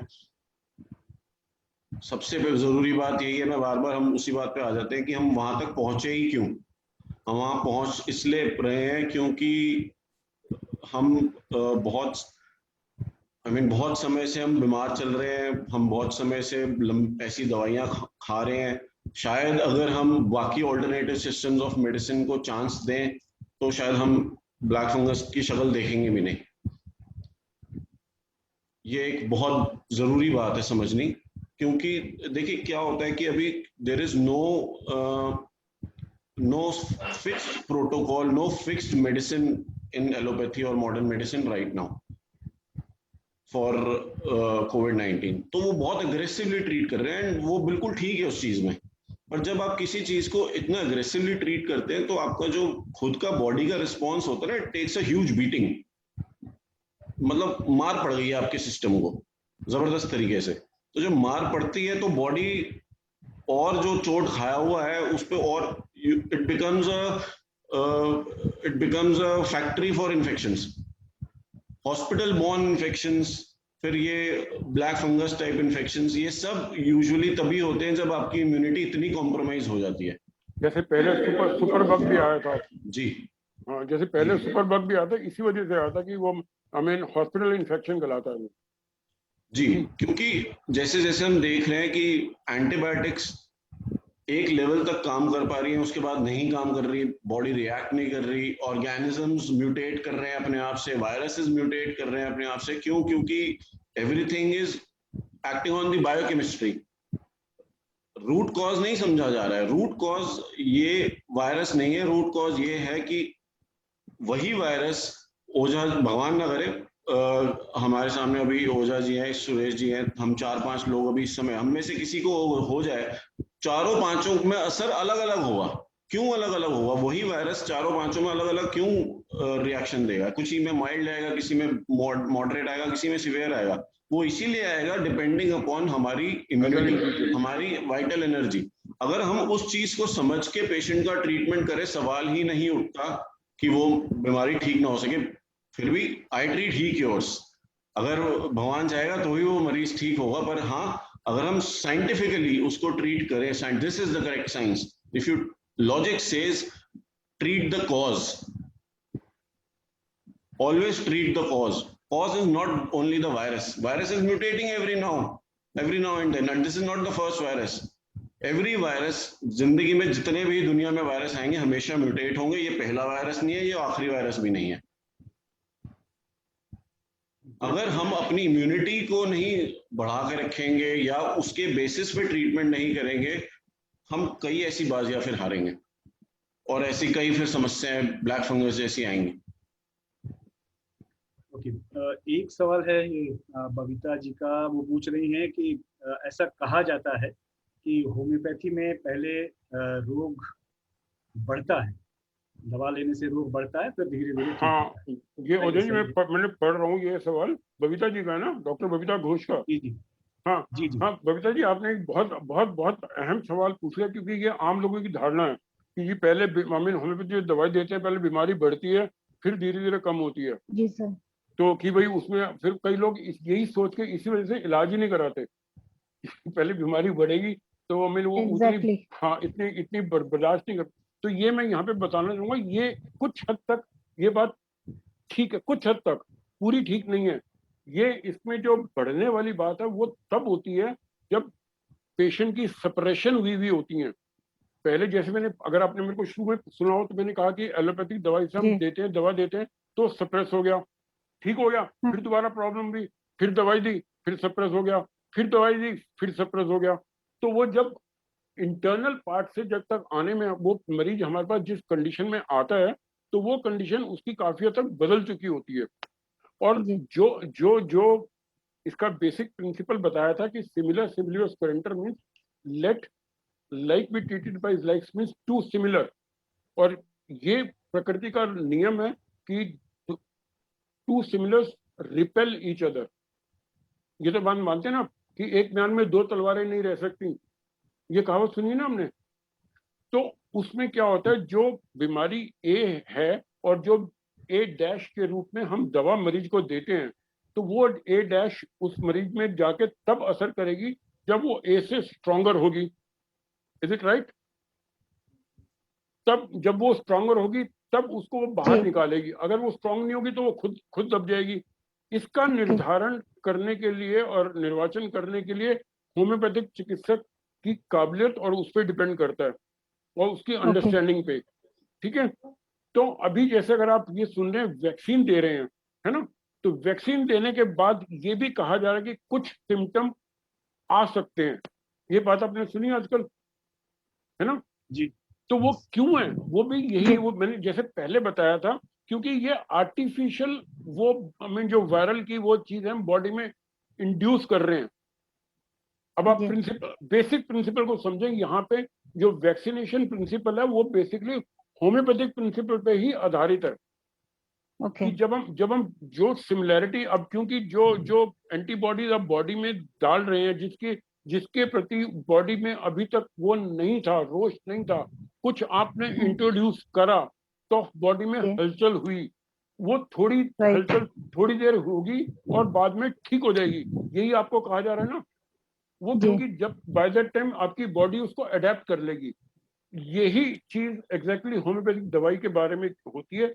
जब होम्योपैथिक दवा जो हम तेज देते हैं, मतलब स्ट्रॉन्गर सिमिलम दिया जाता है, तो जो बॉडी की जो सरफेस है उसमें, अब ए तो ओरिजिनल डिजीज है, ए डैश दवाई है, तो अब बॉडी में ए और ए डैश का दोनों का एक टाइम पे इकट्ठा होना थोड़ा सा उसको चरमराहट देता है। और जैसे ही जी। वो उसको ए डैश ए पे उसको निकालना शुरू करता है, वो सेंटर टू पेरिफेरी निकालता है। आपने ये भी सुना होगा कि जो जब हम होम्योपैथी का इलाज करते हैं, जो बीमारी पहले ठीक हो गई थी वो भी सामने आ जाती है। वो क्यों आती है? जी। क्योंकि वो जो सिम्टम दबे हुए थे, ठीक नहीं हुए थे, जो सप्रेस थे, जैसे कि हम बात करेंगे एंटीबायोटिक्स या जो एंटी फंगल जो कुछ भी लेते हैं, तो वो सप्रेस हैं, they will come out on the surface because they were not treated by their for their cause and from the root. They were treated by for the effects. जैसे भी डॉक्टर संकेत ने कहा कि अगर हम कॉज को ट्रीट कर रहे हैं तो बीमारी पूरी तरह ठीक होगी, पर हम इफेक्ट को ट्रीट कर रहे हैं। अभी तक जो मॉडर्न मेडिसिन क्या जी। कर रही है, they are treating the effect, they are not dealing with the exact cause of the disease. Yes. अभी तक हम हर चीज में इफेक्ट को, जब आपने इफेक्ट थोड़ी देर हटाया तो थोड़ी देर के लिए ठीक हो गया, पर नीचे तो फिर दोबारा। जी। अगर आप ये, अगर आपने शायद अपने जीवन में देखा होगा कि बहुत सारे लोग ऐसे थे जिनको कि पहले स्किन की प्रॉब्लम थी, एलर्जी थी, एक्जिमा था, तो वो खूब कभी बेटनोवेट लगा लिया, किसी ने कुछ लगा लिया तो वो ठीक हो गया। 2-4 दिन बाद लगाए थे ठीक हुए थे, फिर महीने 2 महीने बाद फिर हो गया, फिर ऐसे ऐसे होते होते वो तो ठीक हो गया, उनको स्किन क्या नाम, एस्थमा की प्रॉब्लम शुरू हो गई, क्योंकि बॉडी की रेजिस्टेंस खत्म नहीं हुई, वहां पे अंदर ही अंदर उसको और बढ़ाता जा रहा है। जो कि हम बात कर रहे हैं म्यूटेट कर रहा है, वो जो अंदर इन्फेक्शन म्यूटेट कर रहा है, वो ये अंदर बढ़ता जा रहा है, बात खत्म नहीं हो रहा, क्योंकि हम उसको सेंट्रल टू पेरिफेरी बाहर फेंक नहीं रहे, हम उसको अंदर दबा रहे हैं और दबा रहे हैं। तो वो जब दबता है तो अंदर अंदर उसमें अपनी अपनी अपनी कॉलोनी और बढ़ाता है।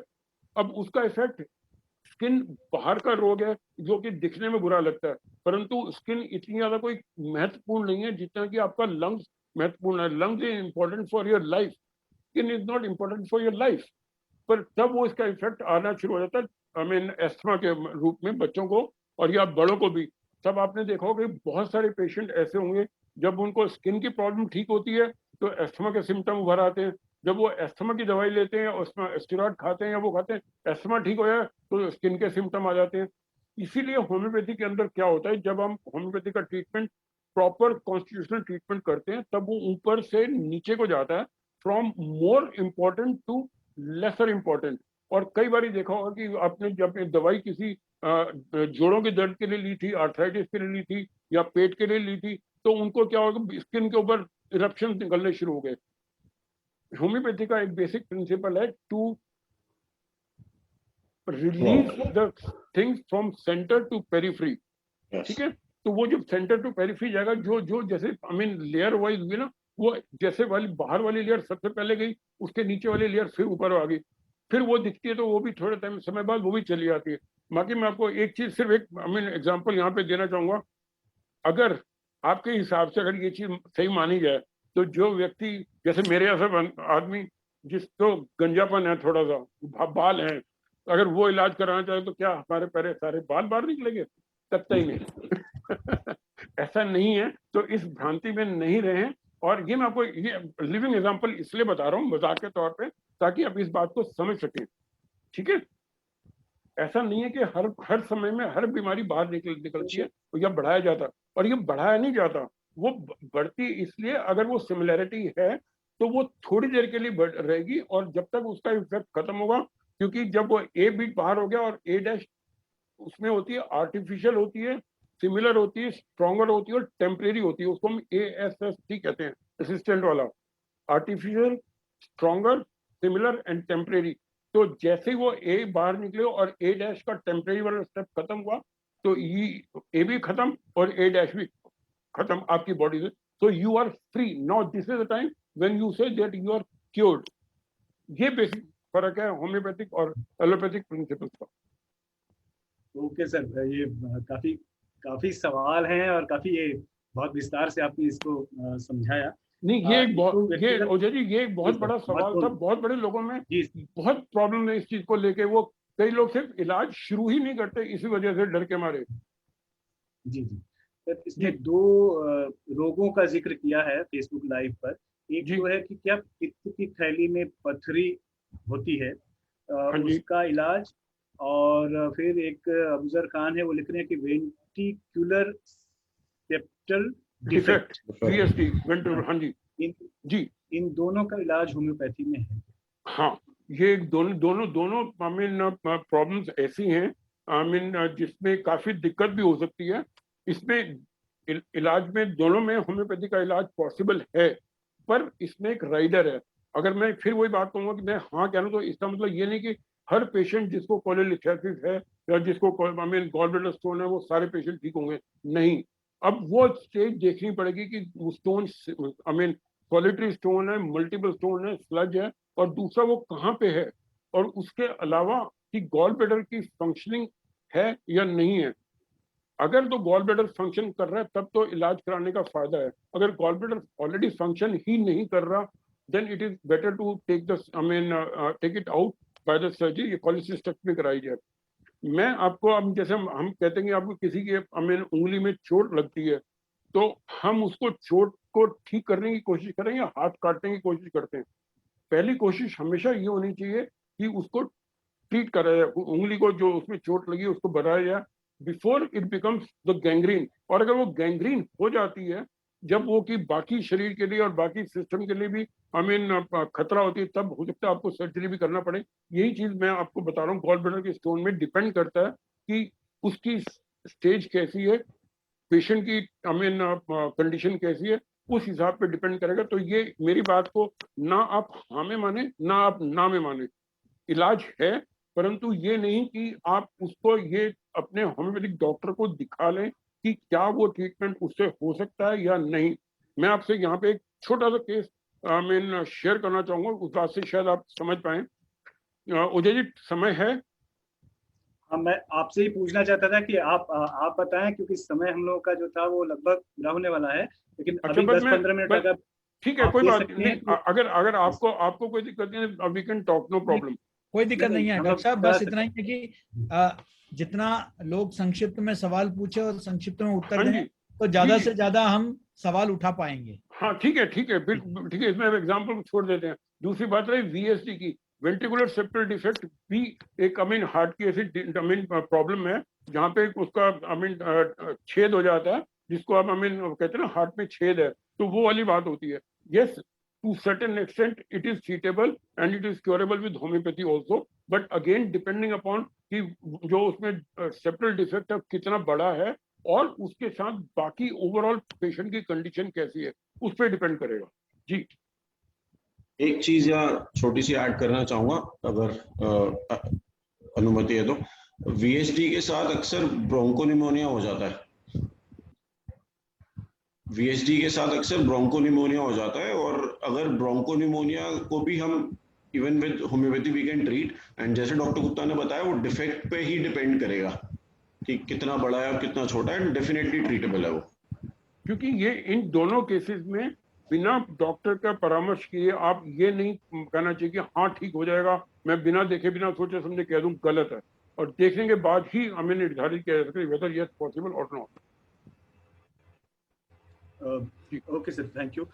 एक सवाल पूछ रहे हैं विजय कुमार आनंद कि इन होम्योपैथी दवाओं में पोटेंसी की बात की जाती है, 30, 200, 1M इस तरह के सुनते हैं जी, इसको थोड़ा सा संक्षेप में अगर बता सकें, ये क्या क्या होता है, इससे क्या फर्क पड़ता है? जी, सरल शब्दों में पोटेंसी मतलब पावर। हर दवा की एक्चुअली होम्योपैथी में एक सिस्टम होता है जिसको हम कहते हैं पोटेंटाइजेशन। पोटेंटाइजेशन मतलब कि हर दवा का अलग अलग पावर क्रिएट किए जाते हैं, उसको डाइल्यूट कर करके और उसको डायनेमिक लेवल तक पहुंचाया जाता है। जितनी लोअर पोटेंसीज होती हैं वो यूजुअली हम पैथोलॉजिकल केसेस में या जहाँ पे पैथोलॉजिकल इन्वॉल्वमेंट ज़्यादा है वहाँ देते हैं, जहाँ पे हमें फ्रीक्वेंट रेपिटेशंस चाहिए। जहाँ हमें क्योर की बात करते हैं कि हमें बिल्कुल खत्म करनी है, या इवन इन साइकेट्रिक डिसऑर्डर्स वहाँ हम हायर पोटेंसी देते हैं, जैसे 1M 10M, एंड वो यूजुअली वो पोटेंसीज रिपीट नहीं किया जाती क्योंकि वो बहुत डीप एक्टिंग होती है, वो सीधा आपके नर्वस सिस्टम पे काम कर रही है, वो पैथोलॉजिकली काम नहीं कर रही है, वो सीधा आपके सेंटर ऑफ द ब्रेन पे काम कर रही है। तो वहां हम ज्यादा रेपिटेशन नहीं दे सकते। वो इसलिए नहीं दे सकते, अगर देंगे तो it might not give the good result that we want. तो इसीलिए पोटेंसीज का बहुत डिफरेंस रहता है। हर डॉक्टर हमेशा अगर वो कह रहा है 30 तो 30 ही, और अगर 200 कह रहा है तो 200 ही, या 1M कह रहा है तो 1M ही। उनका बहुत महत्व है। टिंक्चर्स हैं होम्योपैथी में, अब वो पैथोलॉजिकल प्रिस्क्रिप्शन है वो, जैसे किडनी केसेस में हम टिंक्चर्स देते हैं, हम इवन यूरिक एसिड पेशेंट्स को देते हैं, आर्थराइटिस के पेशेंट्स को टिंक्चर्स देते हैं, इवन एस्थमेटिक पेशेंट्स को। वो उस समय के लिए वो दिया टिंक्चर बहुत अच्छा काम करेगा, बट यहाँ यही हमने जब क्योर करना है तो हमें उसको एक हायर पोटेंसी में उसकी कॉन्स्टिट्यूशनल मेडिसिन देके हायर पोटेंसी में केस को क्लोज कर देना, पेशेंट ठीक हो जाता है। ये फर्क है जी। अच्छा किया, एक व्हाट्सएप पर सवाल इसी से है, टिंचर की बात की। इन दवाओं में ही 2-3 तरह की चलता है। एक तो टिंचर, मदर टिंचर की बात करते हैं, बायोकेमिक दवाएं आती हैं, जी। लिक्विड फॉर्म में होती हैं और ग्लोबुल फॉर्म में भी होती हैं वो, जी। तो इसमें क्या कोई फर्क होता है? बायोकेमिक्स आर टिश्यू रेमेडीज। उसमें क्या होता है, इट्स लाइक जैसे कालीफॉस 6x हो गई, मैग्नीशिया फॉस 6x हो गई, ये डेसिमल स्केल से, x is a decimal scale potency, और जो डाइल्यूशंस होते हैं वो सेंटेसिमल स्केल पोटेंसी होती है। वो दोनों में फर्क होता है। फर्क ये होता है कि उनका बनने का तरीका अलग है और उनकी कॉन्स्टिट्यूएंसी भी अलग है, कॉन्स्टिट्यूएंट्स अलग है। तो अगर वो 6x कह रहे हैं तो 6x ही, अगेन वही बात है, जैसे डॉक्टर कह रहे हैं उस हिसाब से चलें। ये शोभित सिंह पूछ रहे हैं सवाल, माइग्रेन का कुछ इलाज है क्या? इसके लिए क्या उपाय करना चाहिए माइग्रेन के बारे में? काफी अ, विस्तार से उन्होंने कहा कि सिर दर्द है, फिर वो थायराइड भी प्रभावित हुआ और हार्मोनल गड़बड़ी भी हो जाती है। फाइनली उन्होंने कहा कि माइग्रेन का क्या? हाँ, ये उधर जी माइग्रेन एक मेन अपने आप में बहुत बड़ी सिरदर्दी है। सिरदर्द में ही सिरदर्दी है। सिरदर्द तो मेरे ख्याल से शायद ही कोई व्यक्ति ऐसा होगा जिसने कभी लाइफ में सिरदर्द का आभास ना करा हो। और अगर आप ये एक छोटी सी बात बोलूं, सिरदर्द एक ऐसा छोटा सा दर्द है जिसके कम से कम 700 कारण। There are 700 causes which can cause headache. और ऐसे ही होम्योपैथी के अंदर अगर 700 कारण है तो 700 से ज्यादा दवाइयां भी हैं जो उनको सिर दर्द को ठीक कर सकती हैं। परंतु अब उसमें कौन सी दवाई दी जाएगी, ये सारी चीज जो हम पहले डिस्कस करते हैं उन पर डिपेंड करेगा। हाँ, माइग्रेन एक ऐसा हेडेक है जो यूजुअली यूनिलेटरल होता है, वन साइडेड होता है, और इट इज एसोसिएटेड, बड़ी भयंकर होता है, और उसका कभी नोजिया वॉमिटिंग की प्रवृत्ति भी होती है, और कभी कोई चक्कर भी आ सकते हैं। और इसके सबसे ज्यादा इम्पोर्टेंट है उस माइग्रेन को आप अगर हिस्ट्री, जितनी अच्छी हिस्ट्री माइग्रेन वाला पेशेंट दे सके तो उसका उतना अच्छा इलाज हो सकता है।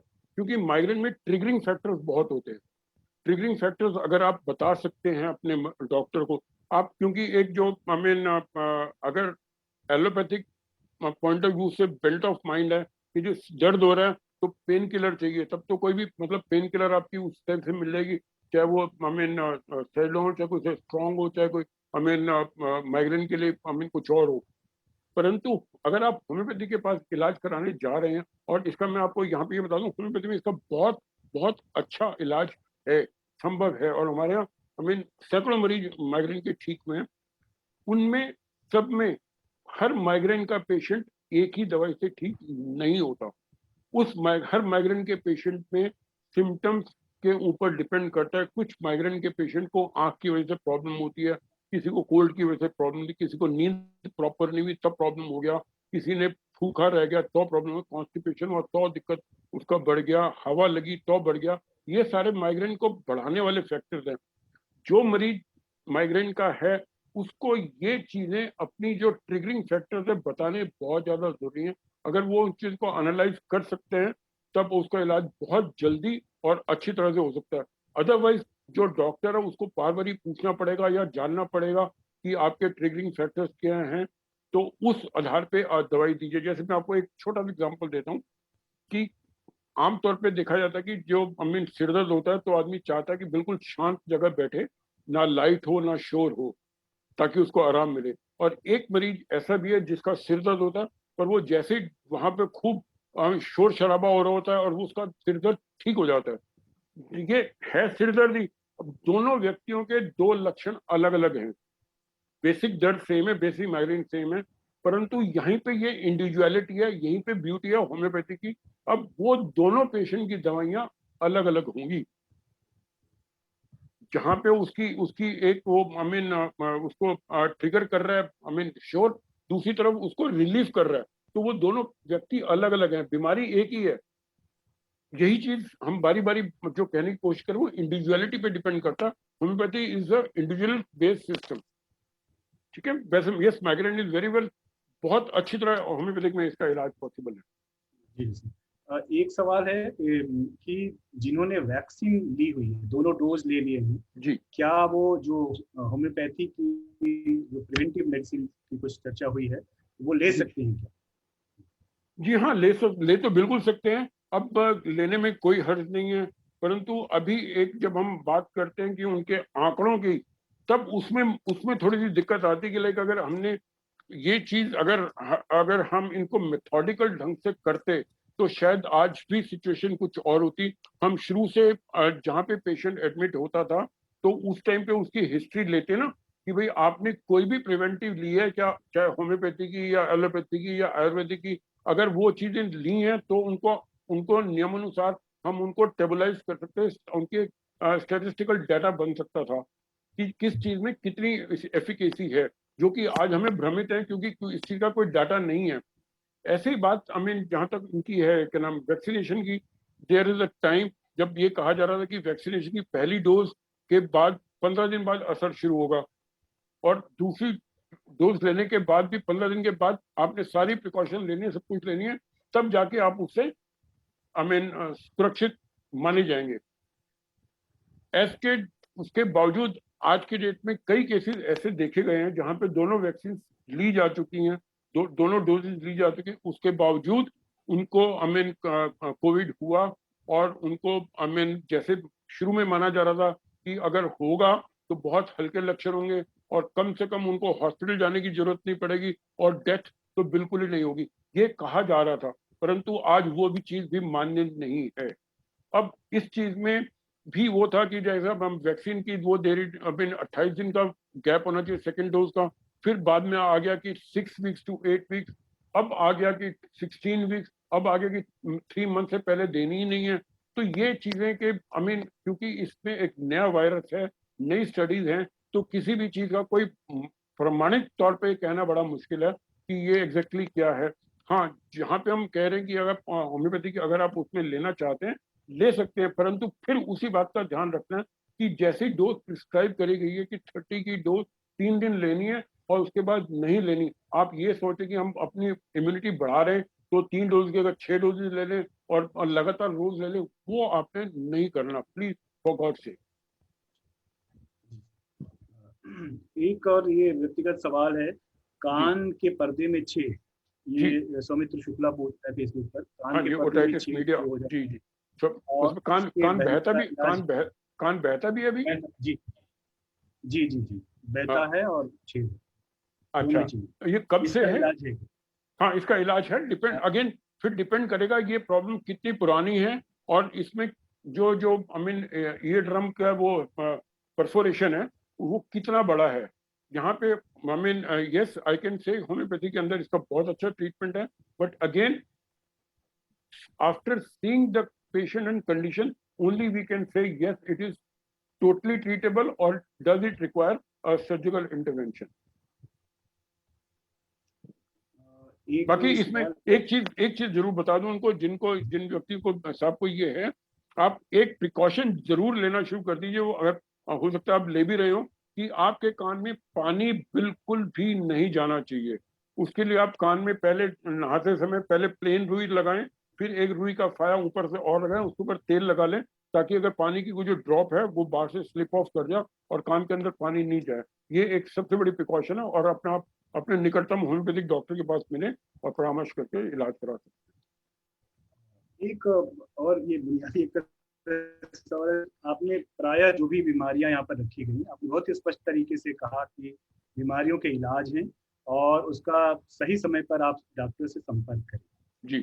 लेकिन एक जो बात दिखाई देती है, मैं आपके प्रोफाइल से ही देख रहा था, उसमें मैंने इतना अच्छी व्यवस्था है, इसमें इलाज है और इसकी बहुत साइड इफेक्ट भी नहीं है, लेकिन फिर भी इस पर लोगों को भरोसा क्यों नहीं होता? लैंसेट नाम का एक जर्नल है जिसमें उसने लेख लिखा था और उसमें एक स्टडी के आधार पर उसको लिखा गया था द एंड ऑफ होम्योपैथी, उसका आपने जवाब भी लिखा है। तो ये भरोसा कैसे पैदा हो, क्यों लोग एलोपैथी पर भरोसा कर रहे हैं, होम्योपैथ पर भरोसा नहीं? ये जो एक डेफिसिट है, अविश्वास है, वो क्यों है? इस पर थोड़ा आप कुछ कहें। हाँ, ये एक बहुत बड़ी दुर्भाग्य की बात है, मैं इसको दुर्भाग्य ही कहूंगा कि हमारे यहाँ पे कई बार होता है ना कि आपके पास सब कुछ होते हुए भी आप कुछ कर नहीं पा रहे। तो ये एक ऐसी ही सिचुएशन है, क्योंकि इसके अंदर सबसे बड़ी दिक्कत क्या है, होम्योपैथी इज अ वेरी छोटी छोटी गोलियों वाली साइंस है, छोटी छोटी गोलियों वाली दवाइयां हैं, इसमें बहुत बड़ी फार्मा इंडस्ट्रीज नहीं है,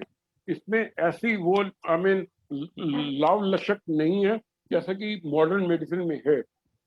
इस वजह से हम मार खा रहे। मैं बड़े कड़े शब्दों में, बड़े स्पष्ट शब्दों में बता रहा हूँ कि यहाँ पे हमारे पास लॉबी नहीं है, क्योंकि मल्टीनेशनल जो फार्मा इंडस्ट्रीज हैं वर्ल्ड वाइड, वो पूरी WHO और पूरी गवर्नमेंट्स को रन करती हैं। अगर आप ये भी आप आजकल आप प्राय देखते रहोगे, पढ़ भी रहे होंगे, उसमें भी देख रहे होंगे कि जो ये वायरस है वो भी मैन्युफैक्चर्ड है, उसके बाद जो वैक्सीन है वो भी मैन्युफैक्चरिंग है। और ये उन्हीं चीजों की, अगर आप देखेंगे पहले जब कंप्यूटर आया था, कंप्यूटर में आपने वायरस आना शुरू हुआ, तो वायरस आया किसने, डाला किसने? जो उसमें कंप्यूटर के जानकार थे वो इसलिए डाला ताकि आप उसके बाद एंटीवायरस बनाते। एंटीवायरस किसने बनाया? जिसने वायरस बनाया था। उसके बाद एंटीवायरस आपके पास, ताकि उसका वायरस डाला कंप्यूटर में, आपका वायरल इन्फेक्शन हो गया, अब आप उसका एंटीवायरस खरीदें। मैं बहुत बहुत कड़े शब्दों में बता रहा हूँ, ये एक बहुत बड़ी लॉबी है। और जहां तक आपने सवाल करा लेंसेट का, लेंसेट के जो आर्टिकल हैं they are paid article. People are being paid by the pharma industries to write. और उसमें मेरा रिजॉइंडर भी है वहां पे, जहाँ पे प्लेसिबो थेरेपी के बारे में कहा गया था। My rejoinder is there in the Lancet.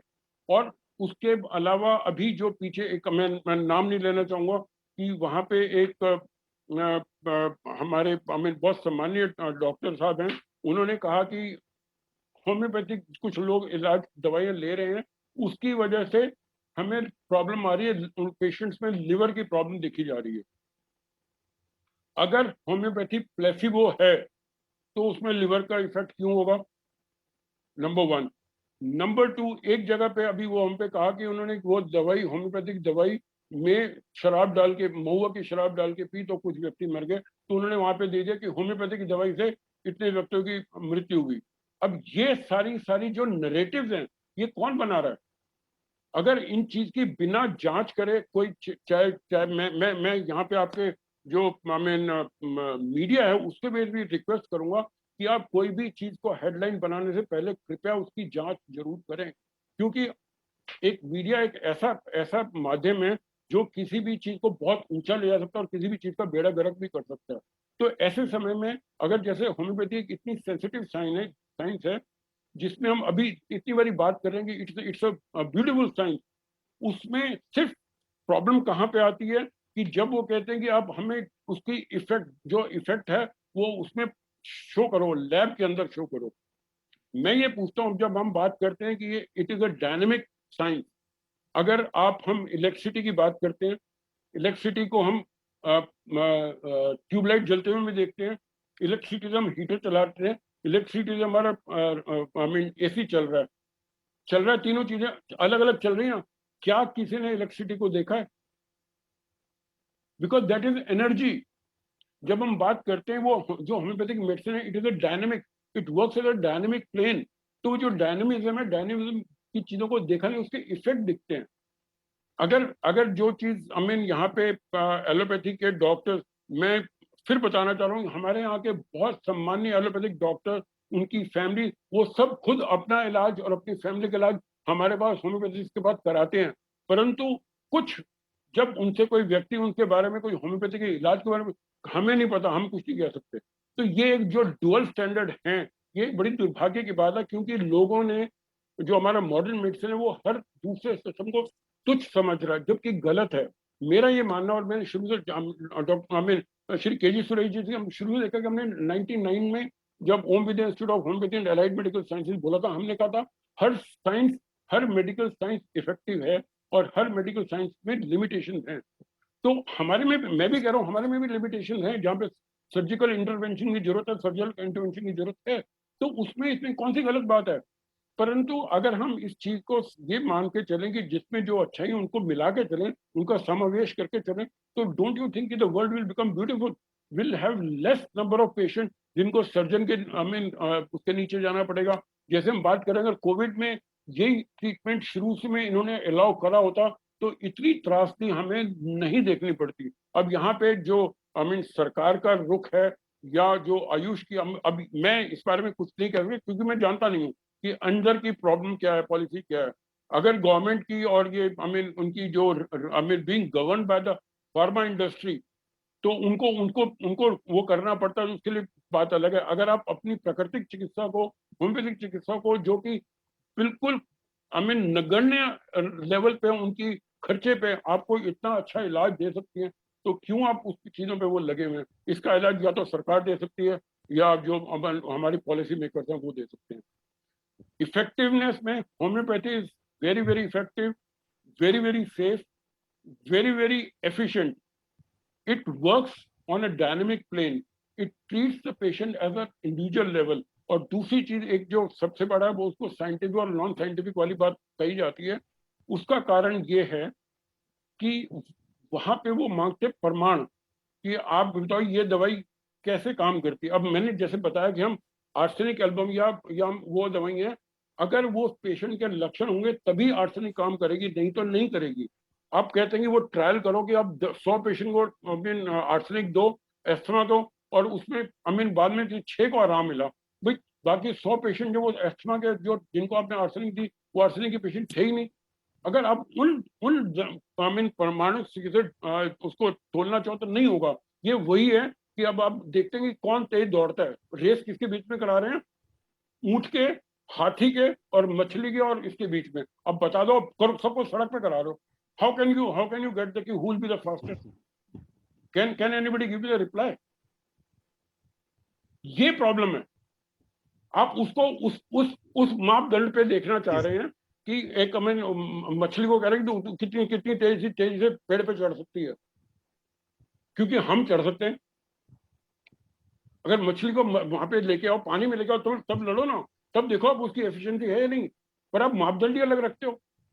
ये है हमारा एक जो सिस्टम है, this is a system problem. अंतिम सवाल ले लीजिए ओझा जी।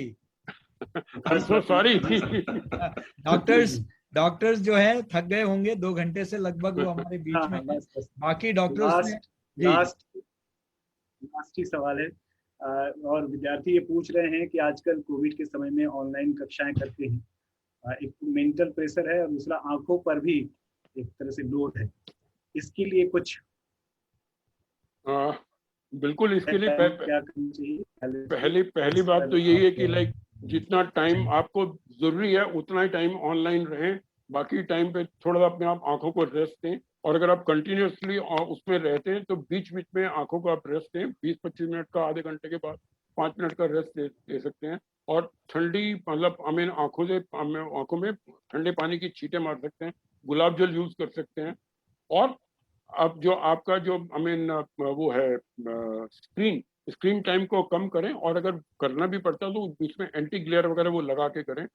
जहां तक सवाल है मेंटल प्रेशर का, यस, उसके लिए तो आई थिंक डॉक्टर कार्तिक के साथ पिछली बार ही काफी कुछ हो चुका, आपको कैसे अपने आप को उसमें सकारात्मक रहना और वो करना।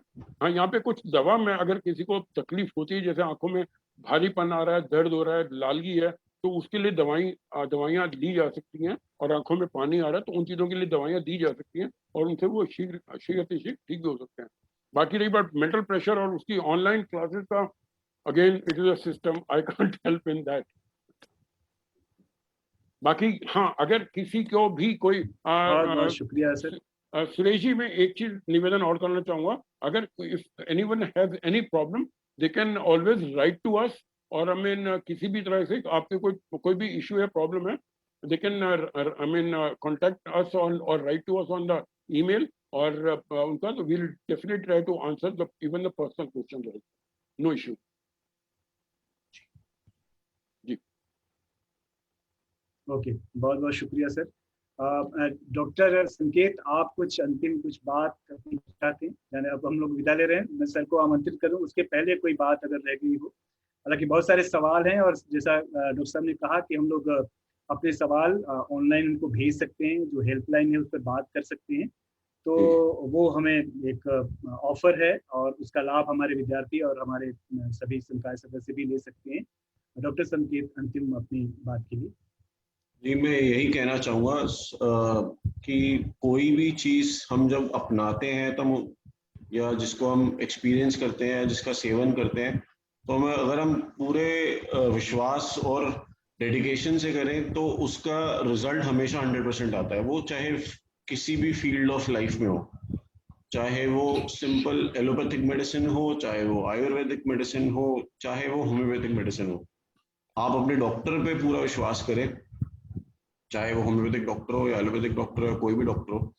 आप अपनी इम्यूनिटी का पूरा ख्याल रखें। इम्यूनिटी का मतलब दवाओं से नहीं होता। इम्यूनिटी का मतलब, हमेशा मैं अपने हार्ट पेशेंट्स को तो हमेशा एक लाइन बोलता हूँ कि एक हॉस्पिटल के बाहर एक लाइन लिखी हुई थी कि दिल खोल लिया होता यारों के साथ, तो आज खोलना ना पड़ता औजारों के साथ।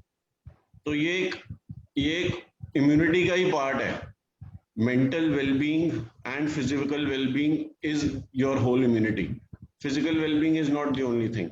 एंड आज पैंडेमिक के टाइम पे जितने स्ट्रेस से हम सब गुजर रहे हैं, इट इज़ वेरी इंपॉर्टेंट कि हम लोग, अगर हम फिजिकली इंटरेक्ट नहीं कर पा रहे तो एटलीस्ट हम कनेक्टेड रहें, चाहे ऐसे वेबिनार्स के through, which is I am very happy and I would like to congratulate you all कि आप इतना अच्छा एफर्ट कर रहे हैं इस टाइम पे, एंड बहुत अच्छा एफर्ट है सर ये. Thank you so much for inviting us, and that's it, and all the best to everyone, and stay healthy with homeopathy. Okay. और मैं काफ़ी 2 घंटा लगभग हो गया है.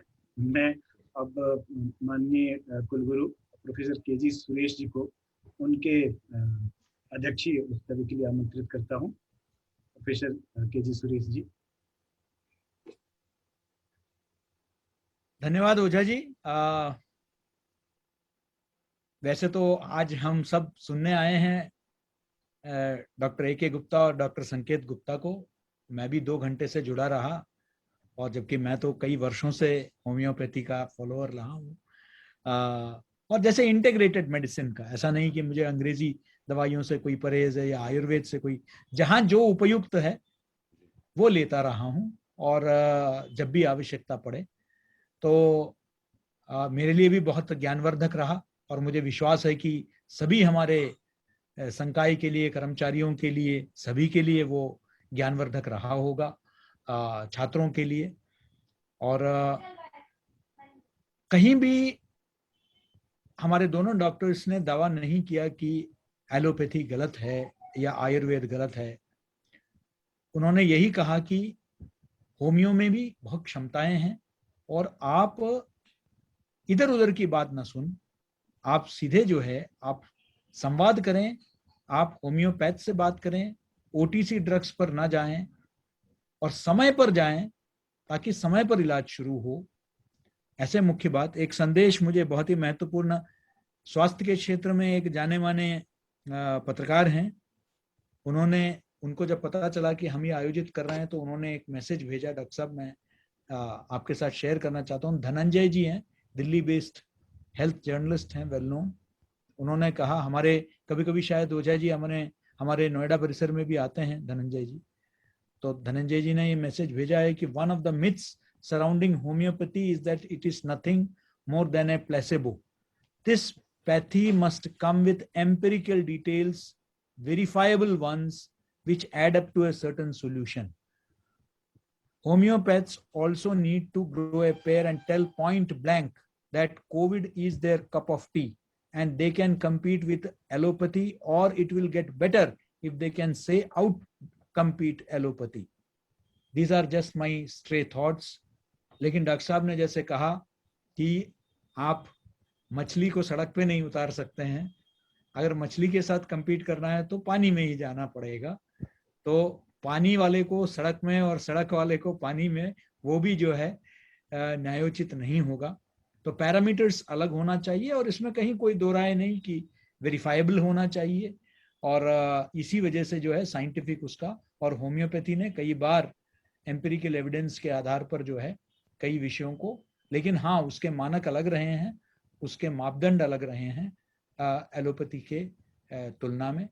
और कई बार ये एक दूसरे के कॉम्प्लीमेंट्री भी होते हैं और पूरक होते हैं. तो जो डॉक्टर साहब ने जो सपना देखा इंटीग्रेटेड मेडिसिन का, होलिस्टिक मेडिसिन का, वो शायद आज साकार हो रहा है. आज उसकी चर्चा आज व्यापक स्तर पर है.